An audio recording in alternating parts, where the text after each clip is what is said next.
So, John Ford. To see my complete thoughts on John Ford as a filmmaker, go ahead and click here. Otherwise, let's just get right to the rankings. Now, I should start actually by mentioning the fact that almost half of John Ford's filmography is lost. His early silent period was at Fox, and there was a very famous vault fire for Fox that wiped out most of his work from those early years.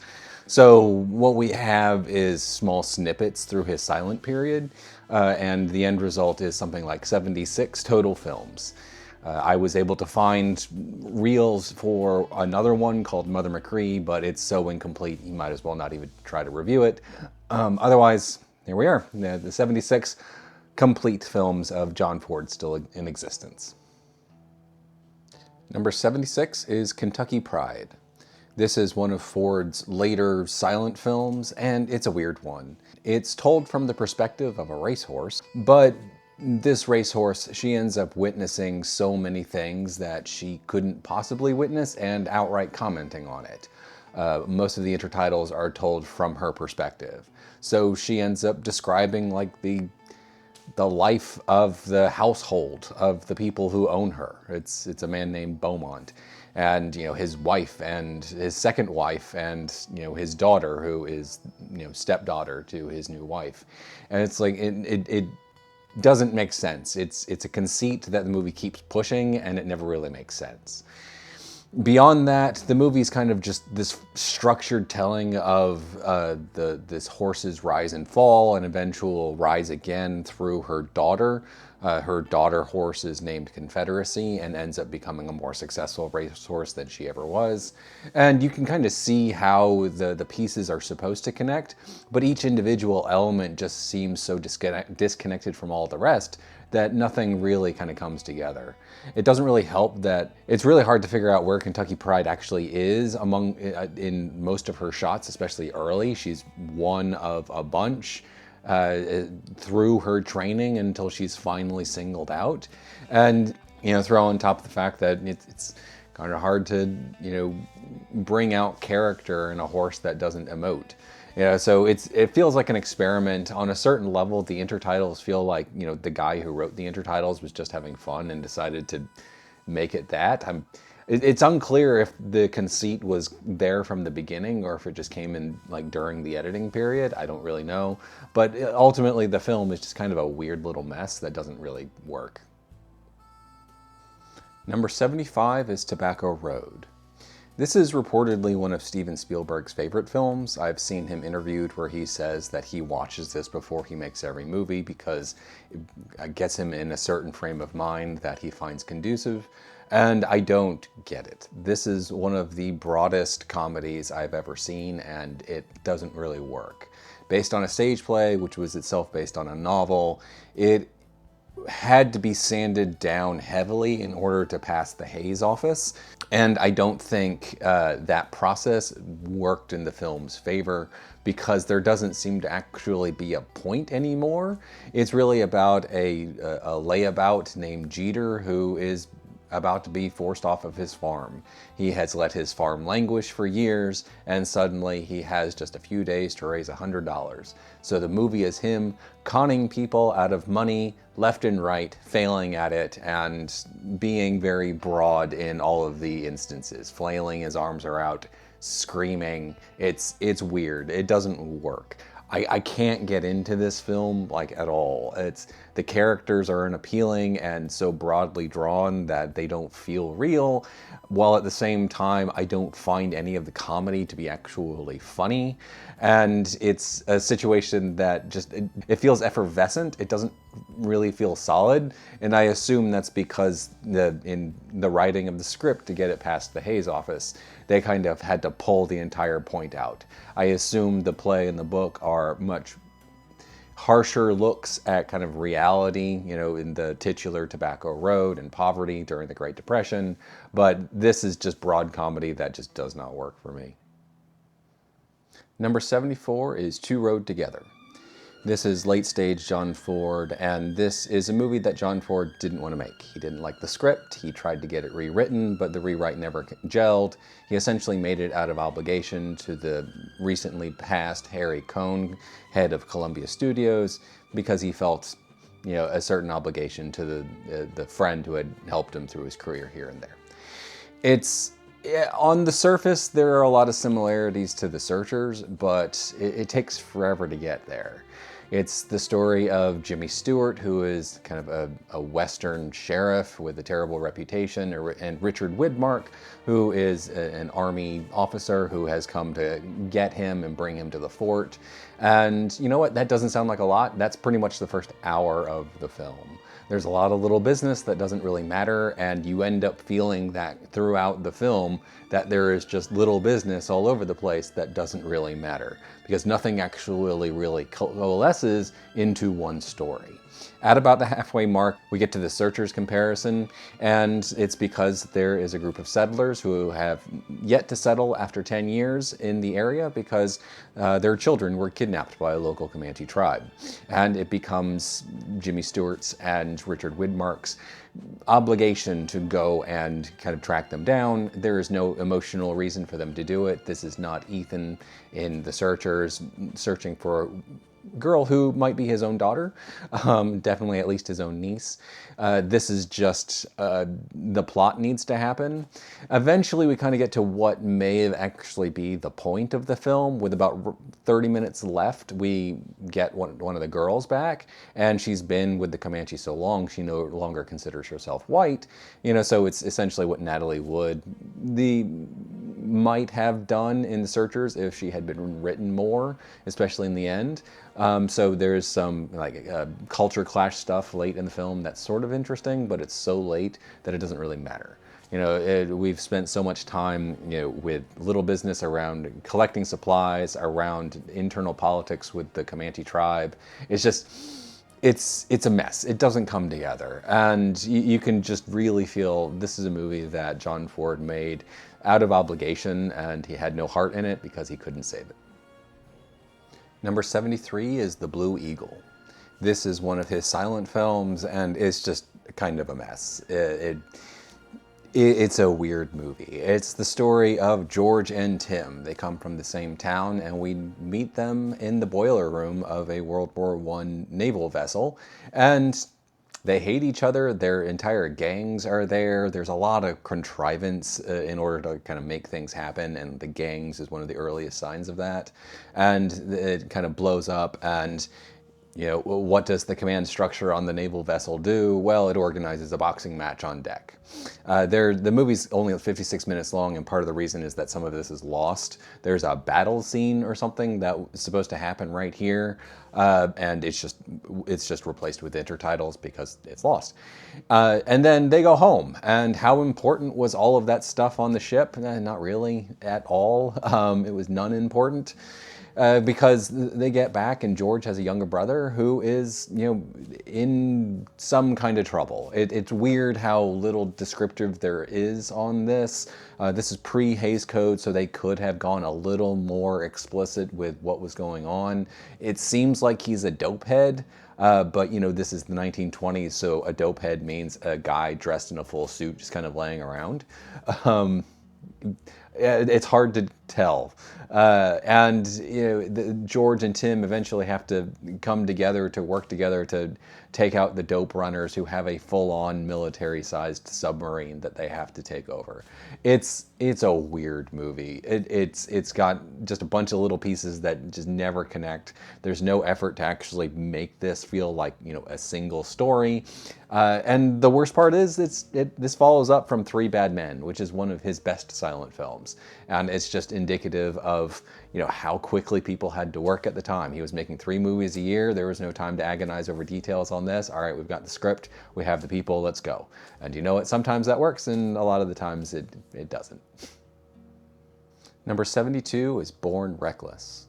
This is one of his early sound films, and it's weird. A lot of the bottom of Ford's filmography is really built around the fact that these movies don't have like strong stories that pull individual sequences through, and this becomes really indicative of, I think, Born Reckless, because there are individual moments that really stand out. The very beginning is an opening shot that's actually really strong economical filmmaking. It's just a long dolly through a street, and we hear soldiers singing, and but it's centered on an attempt at a jewelry heist. It's really strong filmmaking. It sets up the setting very well, but the actual like movie that follows is this just confused group of individual moments that never really feels like it's just one actual story. So it's the story of a young hood who gets caught because of his jewelry robbing, and he gets sent to World War I. And when he gets sent to World War I, when he goes to France, I figured this was the rest of the movie. He's in France for maybe 10 minutes. He gets basic training, he plays some baseball, he fights in a battle, and then he's back. And suddenly it's like, okay, what happened to that? How important was that? And then he gets put in charge of a nightclub. There's an assassination plot. A lot of the stuff, it feels like the elements that have all been established early actually do come together, especially around the assassination stuff. But we've spent so little time on everything, and we've jumped from moment to moment without much of a connection, that it doesn't really seem to matter that this is actually a culmination of a bunch of different threads. Because I've been mostly bored throughout the film, because there's no real strong through line to follow. It's an unsuccessful little film. It's got moments that are to recommend it, but it's really no more than moments. And the movie, by 1930, Ford was actually like fairly solid on his feet, and this was just a weird disappointment. Number 71 is Cameo Kirby. This is a good example of the limitations of the silent era. This is a plot-heavy film with a lot of characters, and in order to kind of establish plot points and in order to establish a lot of characters, you have to use intertitles. People have to talk. And every single time you use an intertitle in a silent film, it breaks the literal action and you're suddenly reading. It's a struggle. However, the story is an overly simplified look at kind of mistaken identity and attempted murder.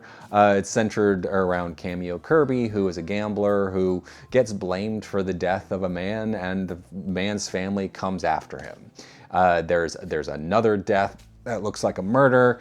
He ends up getting close to the sister, Adele, and it ends with this kind of wonderful sequence where Cameo Kirby is in a house and he's trying to make his case that he did not kill their patriarch, but then all of the brothers are kind of descending on the house, and it's really surprisingly suspenseful and wonderful. It kind of feels like something that maybe a Hitchcock would do. It's not really what Ford was really like focusing on at this point. His was much more like explicitly action based. So it's a kind of a different tack from what he was normally doing, and he pulls it off decently well. The film overall can't be saved by it because, again, there are real limitations based on the fact that we have to break the action constantly to explain kind of everything, and it is this combination of overly explained but kind of overly simplistic at the same time, because things have been shorn out in order to make it fit the silent format. Overall, it's okay. It's not bad, but it really needed to be a sound film, essentially. Number 70 is The Black Watch. This is one of the most memorable early John Ford movies, and it's because it's his first sound film, and he bungles it terribly. He did not change how he directed actors when sound came along. He would continue to whisper lines of dialogue to them. And so not every, but most dialogue scenes, especially between our, Victor McLachlan playing our hero and Myrna Loy playing his love interest, are wildly stilted. They say half a line, they pause, they hear John Ford tell them what's next, and then they continue the line. It is outright laughable, and it's bad. It's curious to see John Ford, who had been making movies for like feature films for something like 15 years, given this new tool and simply having no idea what to do with it, while younger filmmakers who hadn't been working as long, people like Hitchcock, people like Howard Hawks, seemed to just kind of understand that methods needed to change quicker. Anyway, the film itself is, if it didn't have that massive issue with how the sound was delivered, I would actually be much more positive on the film. It's a thin adventure tale about an English regiment that has to go into the exotic lands and look for a missing woman, and it's thinly entertaining. It's not great stuff. But there is great stuff to see. Early sound films weren't entirely filmed with sound cameras. They still used silent cameras a lot in order to capture moments that didn't require sound, at least, as captured on set. So there's a lot of great looking footage, especially as like the troops move through Flanders. It looks great consistently. The actual action elements towards the end are actually quite fun. But the fact that our emotional hook is so undermined by the terrible sound direction is a real problem with the film. It kind of drags the film down quite a bit. Without that, I think the film would be close to pretty good, but with it, I can't get rid of it. It's there, and it makes the film much sillier than it should be. Number 69 is The Horse Soldiers. This movie's it's off, and it's off because there's no actual ending to the film. There was a planned ending, but during an action sequence, a stunt performer was killed, and John Ford essentially just said, okay, we're done making this movie now. And so nothing actually ends up paying off in the end. Everything is just loose threads by the end, and what should have been made in order to tie everything back together was just left unmade. And so what you end up having is this curious story of a Union officer played by John Wayne, who brings along his pacifist doctor, his junior officer played by William Holden, as they have to go south from Vicksburg in order to secure a train station further south so that the Confederates can't resupply themselves at Vicksburg. And we don't actually ever get there. So the journey south, they end up having to pick up a Confederate woman, Hannah, who listens to their plans. They don't want to kill her or anything, but they can't let her loose because she might tell the Confederates their plans. So they bring her along, and we get this meet cute between John Wayne and Hannah, and it doesn't actually come to anything. She starts falling to him, I guess because he's John Wayne, but it's thin and doesn't really go anywhere. John Wayne has a weird speech near the end of the film against doctors, where he brings up that his wife was told that she had a tumor. Doctors operated on her, didn't find anything, and she died. It's a weird thing to include when it's the Civil War and doctors were hacking off limbs with unclean equipment for years at this point, and leaving a bunch of their wounded to die because of the unclean conditions. So it feels like it would be a more appropriate thing to blame them for lost soldier deaths. It kind of fits the topic of the movie. However, there are a couple of really good moments. One of them is essentially just a short film that's kind of inserted in, where the leader of a Confederate boys' military school decides that he is going to take his troop of young men out onto battle, and the entire sequence is surprisingly heartfelt. It doesn't really come to anything. They do engage John Wayne in battle, but no one dies and everyone just kind of walks off, so it ends up kind of being pointless. But it's kind of a wonderful moment as it's playing out. And again, the film just kind of stops. They continue marching towards the station, and the movie just rolls credits because there's nothing more to do, because they didn't film anymore. It's a weird film. It doesn't come together because it can't come together because they didn't film the things that would bring it all together.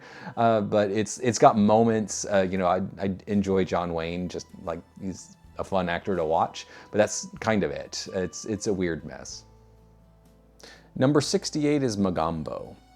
This is another weird one. It reminded me a lot of Howard Hawks' later film Hatari. He made it about a decade later, and he was very much in his hangout movie period. So the both movies are about African game hunters, and in Hawks's movie Hatari, John Wayne kind of would go out and we'd see him wrangle actual large game, and then they'd go hang out and talk for like 20 minutes, and it works really well. Here the movie is a bit more focused on a couple of love triangles, and they don't really work.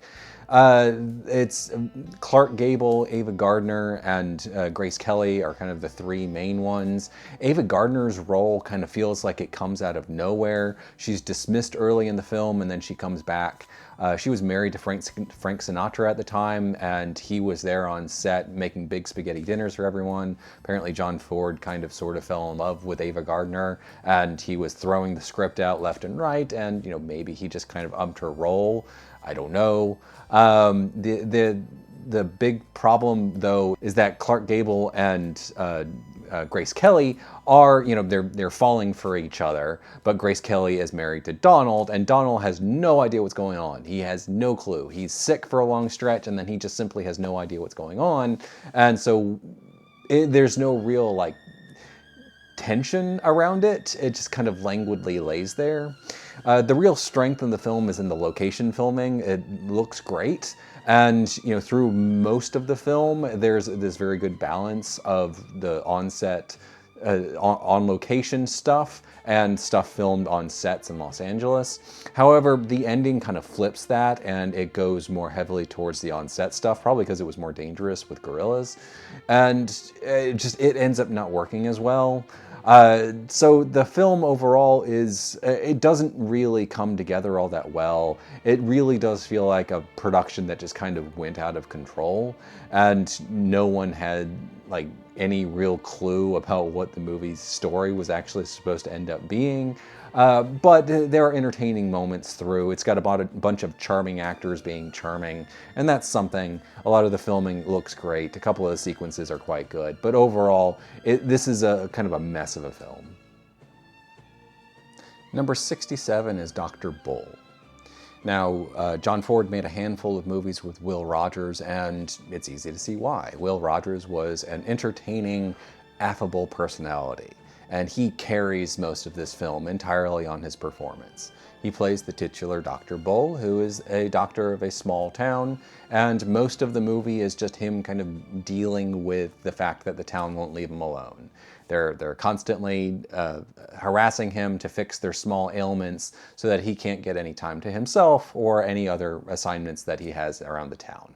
It's light, amusing stuff, largely carried by Will Rogers, just walking up to people, helping them, but also being sardonic about it. It's really quite fun. And then like 2/3 of the way through the film, we get a plot, and there's a typhoid outbreak, and he's blamed for it because the source of it is a camp that he was supposed to inspect. But then he turns his anger on them, and he's like, well, you monopolized my time, so I couldn't do anything else. This is really your fault. And then everything gets resolved in a complete, like, unrelated thing where he fixes someone's lameness. It has nothing to do with the typhoid. The lameness was never really, like, established early. It just seems to come out of nowhere, and suddenly he's in everyone's good graces again. It's a movie that really leans on Will Rogers to like deliver all of the entertainment, but there is a real problem at the script level where the typhoid outbreak happens so late, and the actual resolution of his spot within the town's social structure and, well, I guess official structure, it is resolved in such a haphazard way that it doesn't actually seem to connect into one story. However, Will Rogers is really the anchor of it all, and he's always fun to watch, so he kind of carries so much of the film himself, and that's really why you put on a Will Rogers movie anyway. Number 66 is Mary of Scotland. This is one of those biopics that just takes a giant life and tries to distill it down to 2 hours, and these movies just kind of rankle me. Apparently, John Ford got bored with the production halfway through. He kind of stayed on and finished it, obviously, but the movie just never feels actually that interesting. And the problem is there is so much story to tell. There are so many little through lines for Katharine Hepburn as Mary Stuart to go through that it feels staccato, and there's no flow through everything. So, you know, we have her coming back to Scotland after her marriage with the King of France ended because of his death, her rivalry with Elizabeth, her romance with the Earl of Bothwell, played by Frederick March, her marriage to another man, her managing of the nobles who will only follow her if she leads them a particular way, and you know, there's a big battle towards the end and everything, and it's 2 hours. It's only 2 hours, and this is the material of like an epic, and we just simply don't have the time to really establish characters, to really like make subplots feel alive, and everything just ends up feeling kind of staccato and shortened, and you know, unnaturally shortened from how it would reflect in reality. And it's just a frustrating experience. On top of that, I don't really like Katharine Hepburn in dramatic roles. I think of a piece of advice that she gave to Anthony Hopkins on the set of The Lion in Winter, where she said, "Don't think about the lines, just say them." Well, that's Katharine Hepburn in her performance. It's just, she just says the lines. That being said, the movie is actually very good looking. John Ford had very strong German expressionistic influences, and they were still very obvious at this point. The movie looks great. A lot of big sets, a lot of shadow work. It looks great. Individual moments have their entertainment value, like, you know, late stage battles. But ultimately, the film just cannot connect all of its pieces in a convincing way, and it ends up just feeling kind of dull overall. Number 65 is The Brat. This is one of his early sound films, and it's one of the first sound films that feels kind of alive cinematically again. He's reaching outside the glass box where he had to keep his camera. It's the adaptation of a play, and it honestly feels too short for its own good. It's only 64 minutes long, and it feels like it has enough material for about 100. And, you know, what we end up getting is kind of just a series of quick plot movements as our titular Brat, she has no actual name other than the Brat, is kind of brought in on charges for stealing because she, you know, ate at a restaurant and didn't pay. It's the Great Depression, but is saved from the situation by a friend, Macmillan, who sees her on the stand, pays for the meal, convinces the restaurateur to drop the charges, then takes her off to his country estate. And, you know, there was a common motif in early John Ford films where country folk were kind of wiser in the ways of the world than city folk, and this is actually something of an inversion of that, where the Brat is a city girl and she's going out into the country and she's kind of teaching the country people how to, you know, she's teaching them those life lessons. I assume there's some sort of class element within it, and it's not just country versus city, you know, because the Brat is poor and the people in the country are rich. So it's obviously part of it. But you know, what we end up having is just a series of individual moments. The best of them tend to be comedic in nature. The judge near the beginning is telling a husband that the best punishment for him is not to go to jail, but to go home to his wife, which gets a good guffaw. There's a late cat fight between the Brat and another woman that's pretty funny, but ultimately it's too disconnected from moment to moment. I could imagine this being made like a decade later. The movie's pre-code, so it's actually fairly frank in its treatment of alcoholism and prostitution. But if it would made like a decade later by someone like George Cukor, you know, that would be shaved down, but it'd be wittier and funnier, and I think it would probably have worked better. Where it stands now, it's kind of a middling little entry in the early sound era, and it's kind of all it's really noteworthy for. Number 64 is Gideon's Day. It's also called Gideon of Scotland Yard. And this is the movie he made immediately after The Rising of the Moon. He went to Ireland to make his little movie, and then he just decided to stay on that side of the pond for a little while longer and make another movie. Throughout his career, there are moments where it's obvious he's really trying to reach beyond the Western, which he was known for. This is one of those things. But it's a curious little experiment that I don't think quite works. It's the story of Gideon. He is a police inspector in London, and he has a very busy day ahead of him. He has to reach his daughter's recital in the evening. He has to pick up fish for dinner, and then on top of everything else, he has a murderer who's come to London. He's got to investigate a bunch of other things. That everything gets kind of thrown up in the air in like a 10-minute period, and it honestly feels like the setup for a comedy. It doesn't feel like the setup for a tonally inconsistent dramatic comedy, and that's ultimately what we get. So to take an early example, that killer that I mentioned, he is arrived in London, and does Gideon have anything to do with finding him? No, he doesn't. It's a beat cop named Simon. He kind of follows a series of clues and he finds him. And, you know, that plot element is resolved fairly quickly. And Gideon had nothing to do with it. There's a certain comic element whenever Simon is on screen, and so the actual resolution of that is kind of amusing. But then Gideon shows up to like deal with the mother of the woman who was killed, and it's kind of this serious thing that he has to suddenly bring into the movie. And suddenly I'm getting kind of whiplash. This is a tonal shift that John Ford is not managing particularly well. And I just imagined an alternate version, something like 1, 2, 3 by Billy Wilder, where just all of these things are all coming together at the same time in manic energy, but that's obviously not what John Ford has in store for us. What we have is something surprisingly languid, and that tonal inconsistency is a real drag, but there are moments. Simon is pretty much the focus of all of the good moments, especially late when he ends up going to the concert, along with like his constable and a judge. It's quite amusing, but ultimately the film just it cannot come together into a single film. It needed to choose its tone, and John Ford just chose not to choose a tone. Number 63 is Four Men and a Prayer. This is something of an independent spy thriller, and it doesn't quite work. It's the story of a British military officer who is framed for a crime. What the crime is, it takes a little while to actually kind of get ironed out, but he is dishonorably dismissed, goes back to England, and he calls his 4 sons to him. And he explains the situation to his 4 sons, and he mysteriously dies, and they go off to clear his name. Now, this is actually a fairly strong setup. The 4 sons are clearly drawn. They actually feel like they're actual brothers. They have little rivalries and in-jokes and stuff.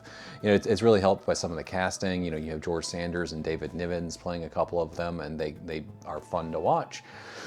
But on top of that, it feels real. You know, they feel like real brothers. And then they go off in different directions. 2 of them go to South America, 2 of them go to India, and they end up getting pretty much the exact same clues and ending up in Alexandria, Egypt. The exact same clues are a gun with serial number filed off. They each find that. They don't find different clues, they find the same clue in 2 different places. And that repetitive nature ends up working against the film. It is weird. And on top of that, it's surprisingly loose as it goes through its investigation. The brothers just kind of, you know, having little side adventures. There's honestly, some of the most entertaining moments of the film are these. Like David Niven's has a girl played by Loretta Young, who kind of tags along, and she is a source of a lot of light comedy, and she genuinely livens up the film. However, it doesn't help the film in the fact that it is something of a thriller, and we're just kind of languidly taking up little fun moments here and there. And I think it ends up working against the film. The film ends heartwarmingly enough, but ultimately I just find the film kind of frustrating in that it doesn't actually seem to have the right focus or energy to it. Yeah, there's stuff to recommend, but ultimately I think the film just falls short. Number 62 is What Price Glory? This is a remake of a silent film that starred Victor McLaglen, one of John Ford's early stalwarts. He's not in this movie. Would have been nice to have seen him in something small, but I don't think he was terribly healthy at the time. It's the story of Captain Flag, played by Jimmy Cagney, who is in love with a French girl named Charmaine. And he is commanding his troops during World War I when he gets a new top sergeant. And this is First Sergeant Quirt, played by Dan Daly. And they have a history. Dan stole Flag's girl in the Philippines a few years ago. And we get this rivalry between the two men as they end up fighting over Charmaine. And this is all fine. It's entertaining, it's light, it's fun. But then the movie actually goes to war, and there's a weird tonal clash that happens. It's this love triangle which feels like it should probably fall away in the face of World War I, just kind of retains through the action. And it ends up this light element on top of all the suffering we're watching. And he's trying to treat the war comedically, but also seriously at the same time. It's a weird mix that doesn't actually work very well. And it actually ends up descending into a weird sense of cynicism that feels very out of place in John Ford's filmography. It's not why I don't like it. It's not like, oh, he had the gall of trying to make a Billy Wilder movie or something. It's not that. It's just he doesn't manage the cynicism terribly well. And then he tries to claw it all back in the end, where it's like, oh, well, we're going to be, earnest again. Because we're all going to volunteer for the big push in the end. I think a part of the problem is going to be Cagney himself. He was a big actor. He demanded attention on screen. He kind of pushes out attention for everyone else. And I think that ends up actually creating a sort of tonal issue, especially later, that doesn't really resolve. And the movie, I would not surprise me if Ford had thrown away most of the script and just kind of like followed Cagney wherever he wanted to go. But ultimately, I don't think it worked for the film.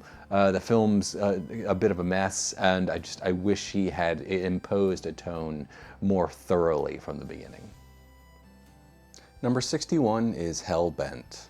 This is one of John Ford's early silent films. It's kind of an overstuffed example of silent filmmaking.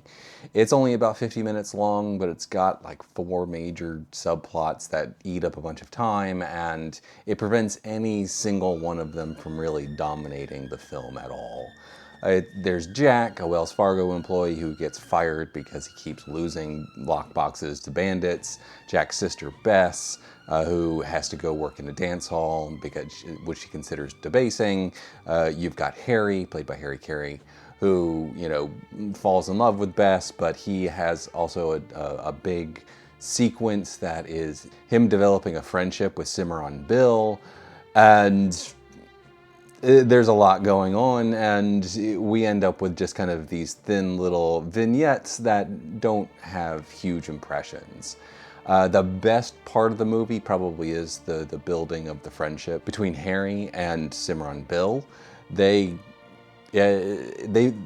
bonding moment is just kind of fun. Harry needs a room for the night. The hotel has no extra room. So Harry just takes his horse into a room, and there's Cimarron Bill. The horse eats the straw on the bed. Harry throws Cimarron Bill out the window. Cimarron Bill comes out and throws Harry out the window, and they bond over it. It's almost like peck and paws type stuff. It's fun, but we aren't really building to like one big thing. The film kind of ends limply. There's a shootout in the desert, and it's kind of small. This is in contrast to Straight Shooting, which actually did have kind of a big escalation towards the end that actually made the whole thing worthwhile. This doesn't have that. It's okay. It's got little events here and there that entertained, but it just doesn't come together as a film. Number 60 is Cheyenne Autumn. This was apparently a kind of a work of passion for Richard Widmark, the star. He'd done a bunch of research about a particular moment in American history where a group of Cheyenne left their reservation in Oklahoma and traveled north. And he gave the research to John Ford, and John Ford eventually kind of put together this script. And I think the script's a bit of a mess. There's no real center to it. It's got a bunch of different ideas floating around that, and we don't really have a clear focus. I suspect part of that problem is the fact that the actual focus really should be Cheyenne characters. And, you know, they are prominent, but we don't actually have them as a main character. That's Widmark as the military officer Archer. He ends up kind of as central as anyone else. And the most his story is that he's sympathetic to the Cheyenne, and he's in opposition to them, but he helps them along the way. And, you know, it's not his story, essentially. But then it's not just that. We have a bunch of other little vignettes all over the place. There's some fun stuff, like back east, we see journalists operating on conjecture and just trying to make themselves sound different from other newspapers, so they kind of recast news in completely different ways. That's interesting. There's a 10-minute interlude, essentially an intermission, where we see Jimmy Stewart playing Wyatt Earp, building a militia, kind of for no real reason, except for comic side effect. It was really meant as an intermission. It kind of has no direct bearing on the rest of the film. And then after that, the movie kind of gets serious again, and you know it becomes about trying to get a new treaty with the U.S. government while facing down a military commander played by Carl Malden. He has a weird accent. I kind of wish we'd spent more time with him, because Malden is, you know, a solid actor, and I think he was trying to do something interesting with the character, but ultimately the film just doesn't have time for him, because we have to deal with, you know, little business about internal Cheyenne politics, like the two younger men who are taking over the tribe after the death of their leader. And you know what? The movie's kind of all over the place. It's not a disaster. It's just an unfocused thing. It looks great. The acting from almost everyone involved is really good. I do not like Richard Widmark as a leading man. He does not have the easy charm of someone like a John Wayne. But it's just, so that drags the film down a bit for me. But ultimately, I find the film kind of frustrating and overlong, but also too short at the same time. It's weird. You know, either focus it and get it to 100 minutes, or go full epic and make it like 3 hours long. It's missing something. Number 59 is How the West Was Won. Now, this is actually a co-directing effort on the part of John Ford, along with George Marshall and Henry Hathaway. And John Ford has one segment out of 5. It's the Civil War segment, and even then he didn't actually film all of it for this. There's some reused battle footage from another film in order to kind of like pad it a bit.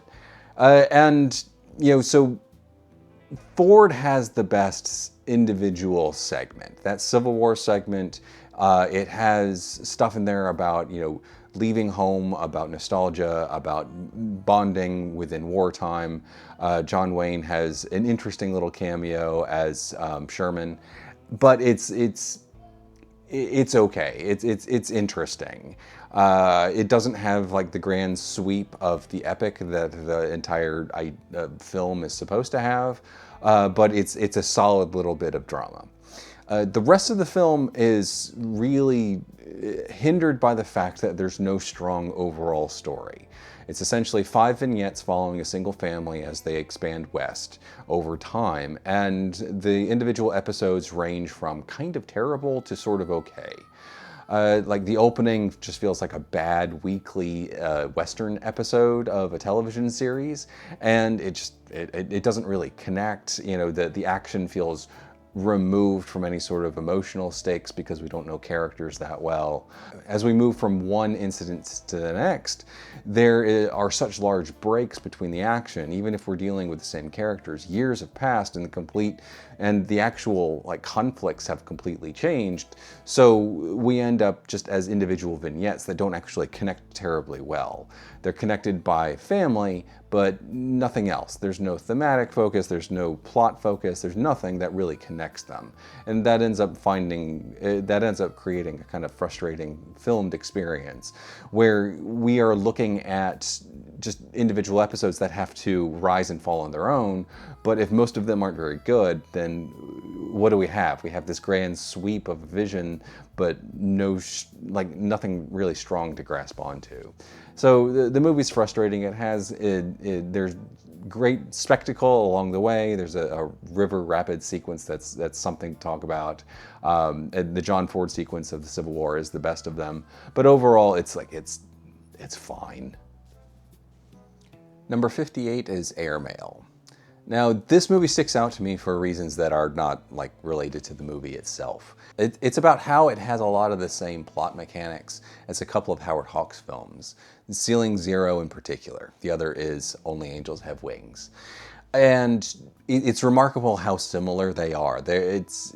Ceiling Zero and Only Angels Have Wings are essentially remakes of each other. Ceiling Zero, but this Airmail it has many of the same bones.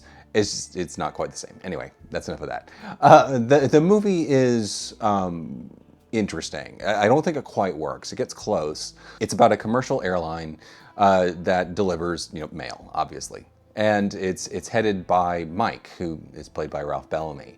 And he loses one of his pilots and he gets Duke as a replacement. And Duke is reckless. And you know what? He has to get Duke to fly right, or he won't be reliable as an airman. And it's a fairly straightforward thing. The problem is there are weird distractions along the way.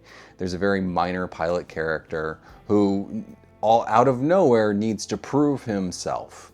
It is Mike's unofficial policy that every time he loses a pilot, he takes the next flight. He's going to do it to, prove it to the men that things are still going well. But this other pilot says, no, I need to prove myself. I must do it. And then Mike just takes the job himself, and we never hear from the other pilot again. It takes a lot of dominance on screen, and suddenly it's forgotten because it doesn't actually matter. It's weird. We have little business here and there that just ultimately doesn't seem to feed into the rest of the film. However, once we actually get to the ending, and it is this effort on Duke's part in order to save Mike, and it requires strong flying, and that's the basic storytelling stuff that really kind of makes the film in the end. It's solid. It doesn't, quite get over the fact that it has these weird distractions along the way, but it is getting close. We are finally getting close to John Ford making good, solid movies. Number 57 is Just Pals. This is one of his silent films, and it is an example of how he understood sequences, but not the entire film, not the entire story. It's an assertion one of his screenwriters made late in Ford's career that he understood the sequence, but he didn't understand the overall narrative. And I really see that here. We have all of the pieces in order to make the final big sequence work, but some of the elements are just introduced way too late in order to and they kind of take away from the overall sequence because they make them less convincing. So it's the story of Bim, who is kind of a bum, but he loves Mary, who's engaged to Harvey, who works at a bank. Bim also ends up taking care of Bill, kind of a wayward child who shows up. And the plot ends up being about Bim wanting to make himself into a real man in order to appeal to Mary, Harvey having stolen some money from the bank and trying to cover it, using Mary because she has access to some fundraising stuff, and Bill himself might actually be the son of a newspaper magnate from the other side of the state or whatever, and all of it ends up coalescing into a big action finale that is centered around an attempted robbery on the bank, and that works. But we end up getting elements that feel completely out of nowhere, essentially Deus Ex Machinas, that just kind of help progress the individual sequence along mechanically. So suddenly a car shows up and someone jumps out and rescues our heroes from a tight spot, but we've never seen this person before. we do get an explanation. It's not just a god from the machine. There is a reason for it, but ultimately it's introduced way too late. It feels unnatural, and I think that's really the only thing that really holds it back. I mean, if he had integrated those elements better, we'd have something more along the lines of Bucking Broadway, which was another silent film of this ilk that works a little bit better. But as it stands, it's fine. We needed a bit more in order to make that final sequence work. Number 56 is Up the River. This is the movie that Spencer Tracy and Humphrey Bogart made together, and it's directed by John Ford, no less. Why does no one know about this movie? Well, because it's kind of a middling little comedy. It's not some great treasure to be dug up. It's fine. It's essentially a prison movie. Spencer Tracy is St. Louis. He walks into prison like he owns the place. He's a man of his word who was always going to follow through on a promise. And he enters prison at the same time that Judy enters the women's prison, which is right next door. And so we see them both enter at the same time. Judy is met by Humphrey Bogart, who is dressed in a suit and looks like he works there rather than is an inmate, but he is an inmate. He's just on good behavior and he's about to get set loose. And he does get set loose, and Judy's partner, who is out of prison, who has escaped detection, follows Humphrey Bogart and threatens him, and then Spencer Tracy figures out what's going on, and he escapes from prison, and he goes and he helps Humphrey Bogart, and then he comes back to prison because he never breaks his promise. And there's weirdness here. So when Spencer Tracy breaks out of prison, it essentially goes from a prison movie to a gangster movie. The movie's a comedy, so kind of the jump in genres sort of works, but it does not eliminate the feeling that we're ending one movie and kind of starting another movie and then ending that and going back to our original prison movie. There's weirdness there. That could be just papered over if the movie was really, really funny. It's okay. It's mildly amusing. It's got some laughs along the way. The escape itself is done during a talent show, and when lights accidentally go out, and it's an amusing little sequence. And seeing Spencer Tracy just kind of walking up to the front gate when he's done with his business outside of prison to turn himself back in is amusing. The big business at the end is around an inter-prison baseball match that Spencer Tracy is supposed to pitch, and it's got amusing stuff there as well. So it's disconnected, but it's amusing along the way. It's not some lost gem, but it is slightly entertaining as it plays out. Number 55 is Lightnin'. This is one of his silent films, and it's a film of comic potential that doesn't really kind of follow through on as much as it really should. It's the story of Lightnin' Jones. He is a layabout louse who is married to his wife, who runs a unique hotel in a unique situation that is actually on the state line. Half of it is in one state and the other half is in another state. And this very specific construction for an actual story feels deeply underutilized. It's mentioned early. There's a small comic moment about someone on the run from the law kind of jumping the line and just making fun of the sheriff chasing him. But it feels deeply underutilized. It also has a plot element in that a dancer comes through, she wants a divorce, and so she decides to seduce the judge, but the house being on the state line doesn't really change that at all. It just feels deeply underutilized. However, the business is really about the Joneses needing to sell the house. Lightnin' doesn't want to. His wife does. Lightnin's younger friend Marvin kind of is talking them into it. And in order to kind of make it happen, Mrs. Jones decides to divorce her husband. And all of these plot threads end up coming together in an ending. It's a courtroom setting. I don't really like courtroom settings in movies, but it ends up feeling more like a sedate denouement than an actual full exploitation of the comic potential, because it ends up hanging on a polite little reconciliation between husband and wife rather than kind of pursuing comic energy. And I ended up finding that kind of disappointing. It goes for earnestness rather than laughs. And everything leading up to that had been lightly amusing. The Lightning getting his booze out from under his wife's nose consistently is a very fun part of like the first 2/3 of the film. And that's the kind of energy I wanted to see build over the course of the film, and the film is just kind of uninterested in it in the end.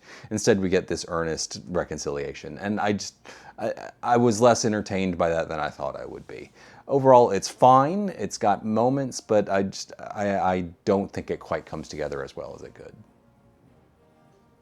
Number 54 is Straight Shootin'. This is John Ford's first feature-length film, and it's actually the product of fraud.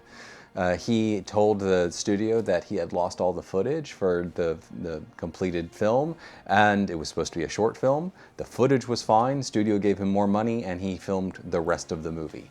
Kind of interesting. So it's the story of land conflicts in the Old West.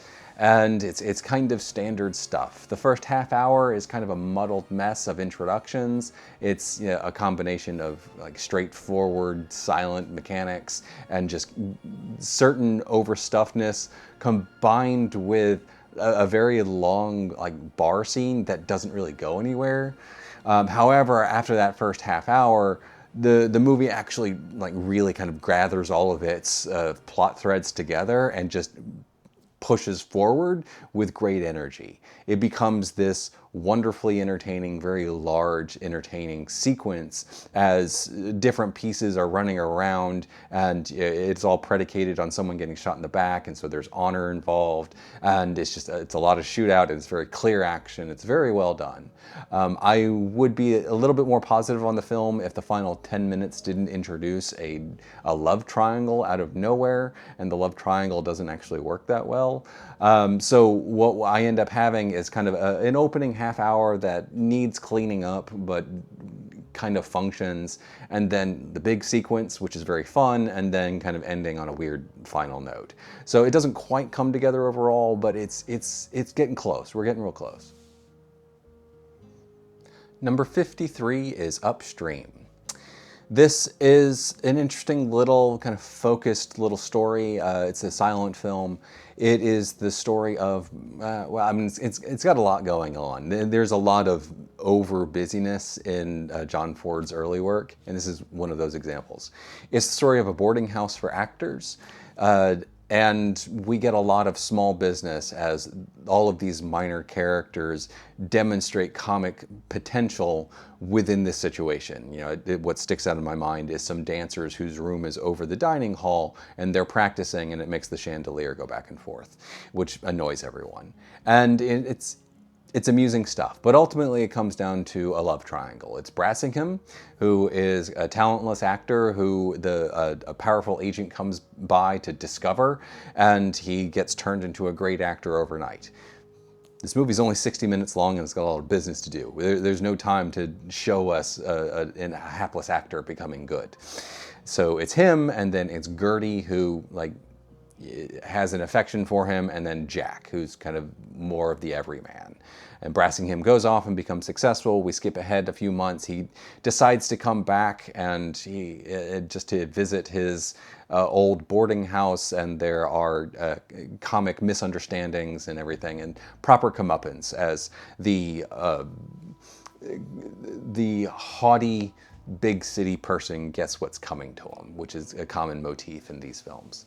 And it's light and amusing. There is simply not enough time in this 56 minute long film to actually build characters and to actually imbue emotion, and so that when we get to catharsis at the end, we have something to really latch onto. It's just not enough. Instead, what we end up really focusing on is all of the little comic business, which does consistently entertain as we go along. They just don't build together into one sustained thing. That's why we have the love triangle in order to do that, and that is fine at best. It needed more, but honestly, it's for what it is, like a 56 minute long light comedy, it's fine. Number 52 is Donovan's Reef. this is just vacation in a movie.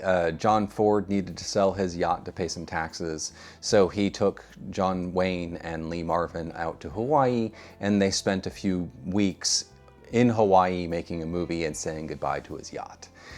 They filmed with no script. They just kind of like found scenes as they went along, and the looseness of the film doesn't help it.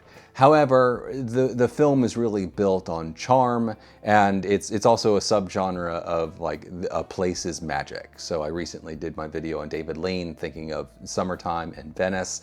This is that, but Hawaii. So it's the story of Amelia. She is the daughter of the doctor on the island, and she and her father have never met. She was conceived before the war. He has spent the entire time since the war on the island. He is part of a small colony of American soldiers who have just remained in Hawaii.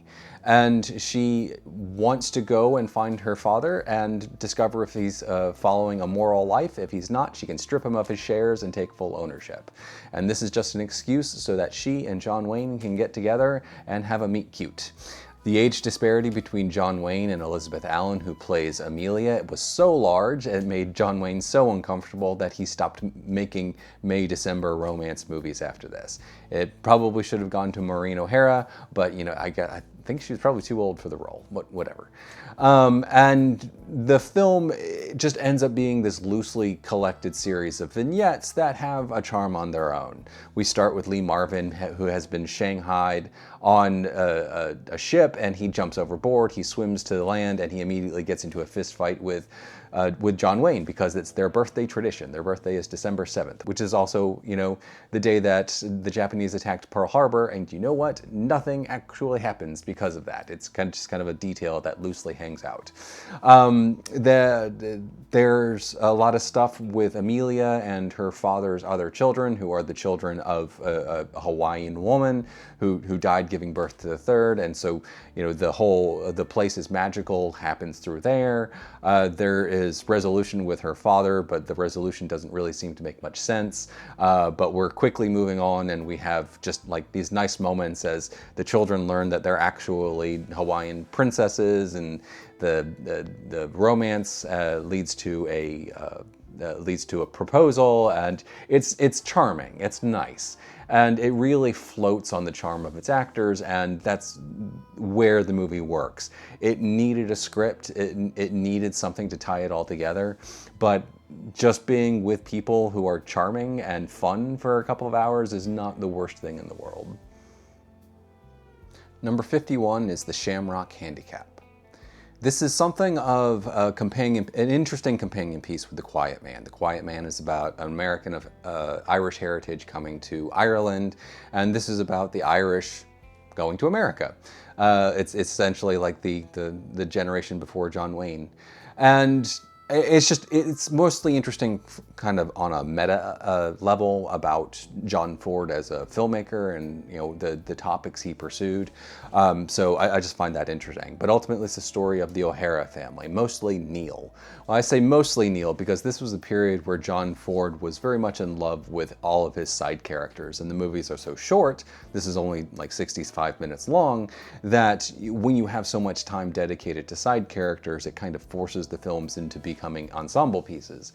And I find most ensemble pieces to be just kind of random collections of vignettes, and that's not really this isn't really an exception to that. It is a random selection of vignettes, but it's all about the O'Hara clan as they all have to make their way to America. And it's lightly amusing. However, Neil is, if there is a focus, is very much Neil, who, when the family has to sell horses in order to pay back taxes in Ireland, he gets attention by riding a horse and brought as a jockey over to America. And this is also ends up acting as something of a spiritual sequel, maybe even a remake of Kentucky Pride, where we're following the rise and fall of, you know, horse racing essentially. But this time we're actually, you know, viewing it through the lens of a human, and it benefits the film. There is a big race at the end, and it's a surprisingly accomplished race. It's very complicatedly shot and executed and works quite well, which is in contrast to the ending of Kentucky Pride, which was kind of hard to discern what the heck was going on because Ford filmed everything from like really far away, and it was hard to tell what was actually happening.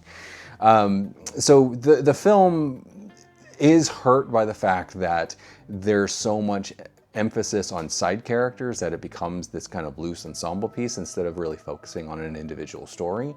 But everything that's there is lightly amusing and entertaining. And it's not a bad like time in the movies, it's fine. It does feel like an extra 20-30 minutes of focus would have really helped the film and turned it into something a bit more special. Number 50 is Wee Willie Winkie. It's a Shirley Temple movie. John Ford directed Shirley Temple. And it's nice. It's a sweet little film about a little girl who goes to India to be with her grandfather, Colonel Williams, played by the always endearing C. Aubrey Smith. And she develops a little relationship with Victor McLaglen, who, one of those John Ford mainstays. And the heart of the film really is that relationship between Shirley Temple and Victor McLaglen. It's something like a sibling-like relationship between two people who are like 50 years apart. And it ends up being really sweet as Shirley Temple's charm kind of softens his heart and he becomes kind of a nicer, better person. There is something of a plot. There is a local like bandit leader, a Khan, who decides that he's going to lead a revolt against the English, and Shirley Temple takes it upon herself to try to negotiate some sort of peace between them, but she gets kidnapped and Colonel Williams has to go and defend her, and that image of C. Aubrey Smith just walking up the steps in the face of gunfire and not being bowed is just, it's quite wonderful. However, kind of everything else is just padding. The film has no strong story, and there's just a lot of padding to go along with it. Like, McLaglen has a little romantic subplot with Shirley Temple's mother. It kind of goes nowhere and only pops up every once in a while. A lot of little comic business here and there that's not that funny. This really is a movie that is about Temple herself, and she's actually a fairly solid actress at like 5 years old, and you know what? She's charming and amusing, and that's kind of the movie as a whole. Number 49 is The Rising of the Moon. This is a trio of short films based on different Irish short stories and plays that are really designed to bring out the side of the Irish character that John Ford so obviously loved. The three stories are of different quality. I like the second one more than the first or third. But they all end up kind of coalescing into an overall picture that's interesting.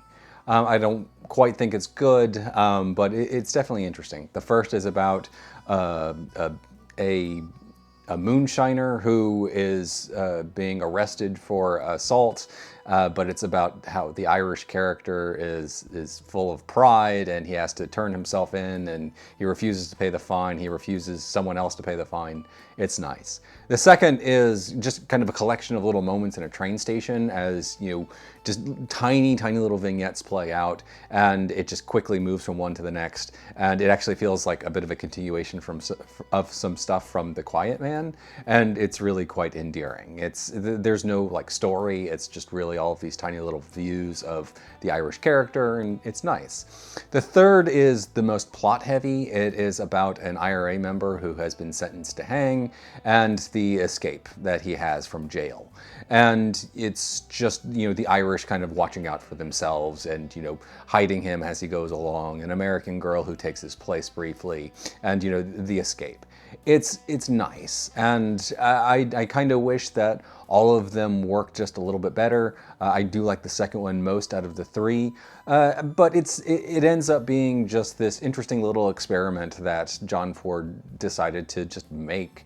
It's like, I want to celebrate the Irish character. I'm just going to go make a trio. I'm going to make an anthology film. Who does that? And it's something to be admired that John Ford could just go out and just like do something so different. I don't think it's quite good, but it's definitely interesting. Number 48 is When Willie Comes Marching Home. Now, I think it's important to put this movie in context of John Ford's filmography. This is what he made immediately after The Fugitive, and The Fugitive was harshly criticized by critics, and it did not do well at the box office. The Fugitive is essentially an art film, and so what does John Ford do in response to the failure of his art film? He makes an easy crowd pleaser. And that's exactly what this is. It's the story of William, and when war breaks out, he's the first to volunteer, and he is going to be a great fighter in the war. And he's hired to be a gunner on a bomber, and he's going to be great at it, but it turns out that, oh no, he is actually just going to be teaching at the local airfield, just a few miles away from his hometown of Punxsutawney, Pennsylvania. And the feting that he received descends into nothing while his buddy has gone off to war and actually has had great success in combat. And there's a moment like halfway through where this movie was about to become something else entirely. And I was really ready for it to be that kind of special. We're celebrating the friend, the entire town is out, they're celebrating him, and the friend understands how dangerous Willie's job is. His job is not safe. He's escaped death probably more times than his friend has. And his friend understands that, and he wants to kind of like help prop him up. But the townspeople don't see it that way because he's far from combat. And, he walks away from this party and he's dejected, and it's like, oh, this is going to become like a drama. It's going to be like a hidden gem. But then he goes to war. It goes in a completely different direction. It becomes a slapstick comedy. He gets sent to war, and he's on a bomber, and he falls asleep on the bomber, and the bomber has to be abandoned, but he abandons too late because he fell asleep, and he ends up in France, and he ends up part of a secret mission that he accidentally happens upon, and he ends up becoming the hero there. And it's like it's amusing, it's funny, but it's so weird because there's this moment, this like 2-minute moment, like halfway through the film where it's going to become like a serious drama, and then all of a sudden it's like, nope, don't go near that. We're going to be a silly comedy, and the silly comedy works. It's fine, but the promise of that middle section just feels wasted, and what we're left with is it's mildly entertaining, but not that special. It's fine. Number 47 is How Green Was My Valley. Now, I spoke about this in my Best Picture winners ranking, and you know what? The opinion stands. I think the movie's okay. I don't get swept away with it. I find the first third to be over busy. I find the last third to be overly emotional, and I'm really kind of frustrated about how the entire thing plays out. I wish I could get into this. I really, really do. But, this is one of those movies where I don't really like comparing it to other Best Picture nominees from the year, but it's hard to compare this with something like The Little Foxes or even Citizen Kane. It's like, I mean, this is nice. It looks fantastic. John Ford had great technical skill and he demonstrates it greatly, but at the same time, it's fine. The story of the Welsh mining town that's slowly dying out and seeing changes that evolve life. It kind of reminds me of a couple of Noel Coward movies, Cavalcade and This Happy Breed. And this is far more sentimental and kind of sappy than what Noel Coward would have brought to it. And I don't think it just comes together. He won Best Picture for this, and I'm happy for him that he got that, but I ultimately just wish I could actually get into it, and I can't. Number 46 is The Grapes of Wrath. This is a handsome, respectable, and kind of sanitized version of the John Steinbeck novel. And the sanitization doesn't bother me as much as the fact that the antagonists, the good guys and the bad guys, that entire dynamic is so easy that it kind of robs the film, especially the last half, of much real dramatic impact. I have a real problem with it. So it's the story of the Joad family, some Okies who make the trek to California in the Great Depression in response to the Great Dust Bowl. And the actual odyssey from Oklahoma to California is the movie at its best. It is just a group of family members trying to desperately hold everything together in the face of a larger conflict, a larger force that they can't see or control and is pushing them down. And, you know, it's just the grit and effort that they need to do to actually just make it to the promised land where there's potentially work is compelling stuff. It's once they actually get there that the movie not so much falls apart as it just becomes this amorphous blob of dramatics, where all of the bad guys are so cartoonishly bad that it beggars belief, that all of the good guys are so cartoonishly good that it beggars belief, and there is absolutely no room for subtlety. You know, Steinbeck was, you know, kind of an iconoclast and an ideologue, and he was always pushing his stuff, and that translates to the film. It's like this stuff is like it's propaganda. That is what it is. It's propaganda for an ideology. And you know what? Propaganda is at odds with the needs of drama because you can't have subtlety in propaganda. And I end up rankling against the second half because the propaganda is so obvious. It undermines the actual drama of turning these people into like people who have like dramatic things to overcome. The movie is anchored by two things. Henry Fonda's performance. Henry Fonda was a very, very good actor, and he plays Tom Joad extremely well. The other thing is the movie is gorgeous. John Ford had a lot of German expressionistic influences that he always kind of pushed in his movies' visuals, which is why his movies kind of have a consistent look across different directors of photography. But we have that extra benefit of having Greg Toland as the director of photography, who can take the ideas and just make them even more compelling. It is a gorgeous looking film from beginning to end, and that's not a small thing. So the movie is good. I rankle in the second half. I find the first half a lot more compelling, but it's gorgeous throughout, and there's strong performance, and there are strong performances from beginning to end. It's good. It's solidly good. Number 45 is Seven Women. This is John Ford's final film, and it's interesting because it's a movie about women when he mostly made movies about men. It's the story of a small mission in rural China that sees a conflict of personalities. The mission is run by a woman named Agatha, you know, upright and religious, and she needs to bring in a doctor to deal with a young woman in her care who is about to give birth. And in comes Dr. Cartwright. Dr. Cartwright is also a woman, which was unexpected on the part of Agatha, and she's played by Anne Bancroft. And Dr. Cartwright is an iconoclastic atheist, and they are in conflict from the beginning. Now, the first half of this film is largely about setting up the conflict of personalities, but it also has a lot of other business. There is a Khan who is kind of wiping his way through China, and he's coming, and there's a cholera outbreak, and another mission comes and abandons their mission and houses there, and this is kind of not great stuff. It's interesting, but it's mostly there to just kind of establish the pieces for what the second half is. And the second half is when the Khan shows up at the mission and kind of takes up residence and establishes his court there for at least a little bit.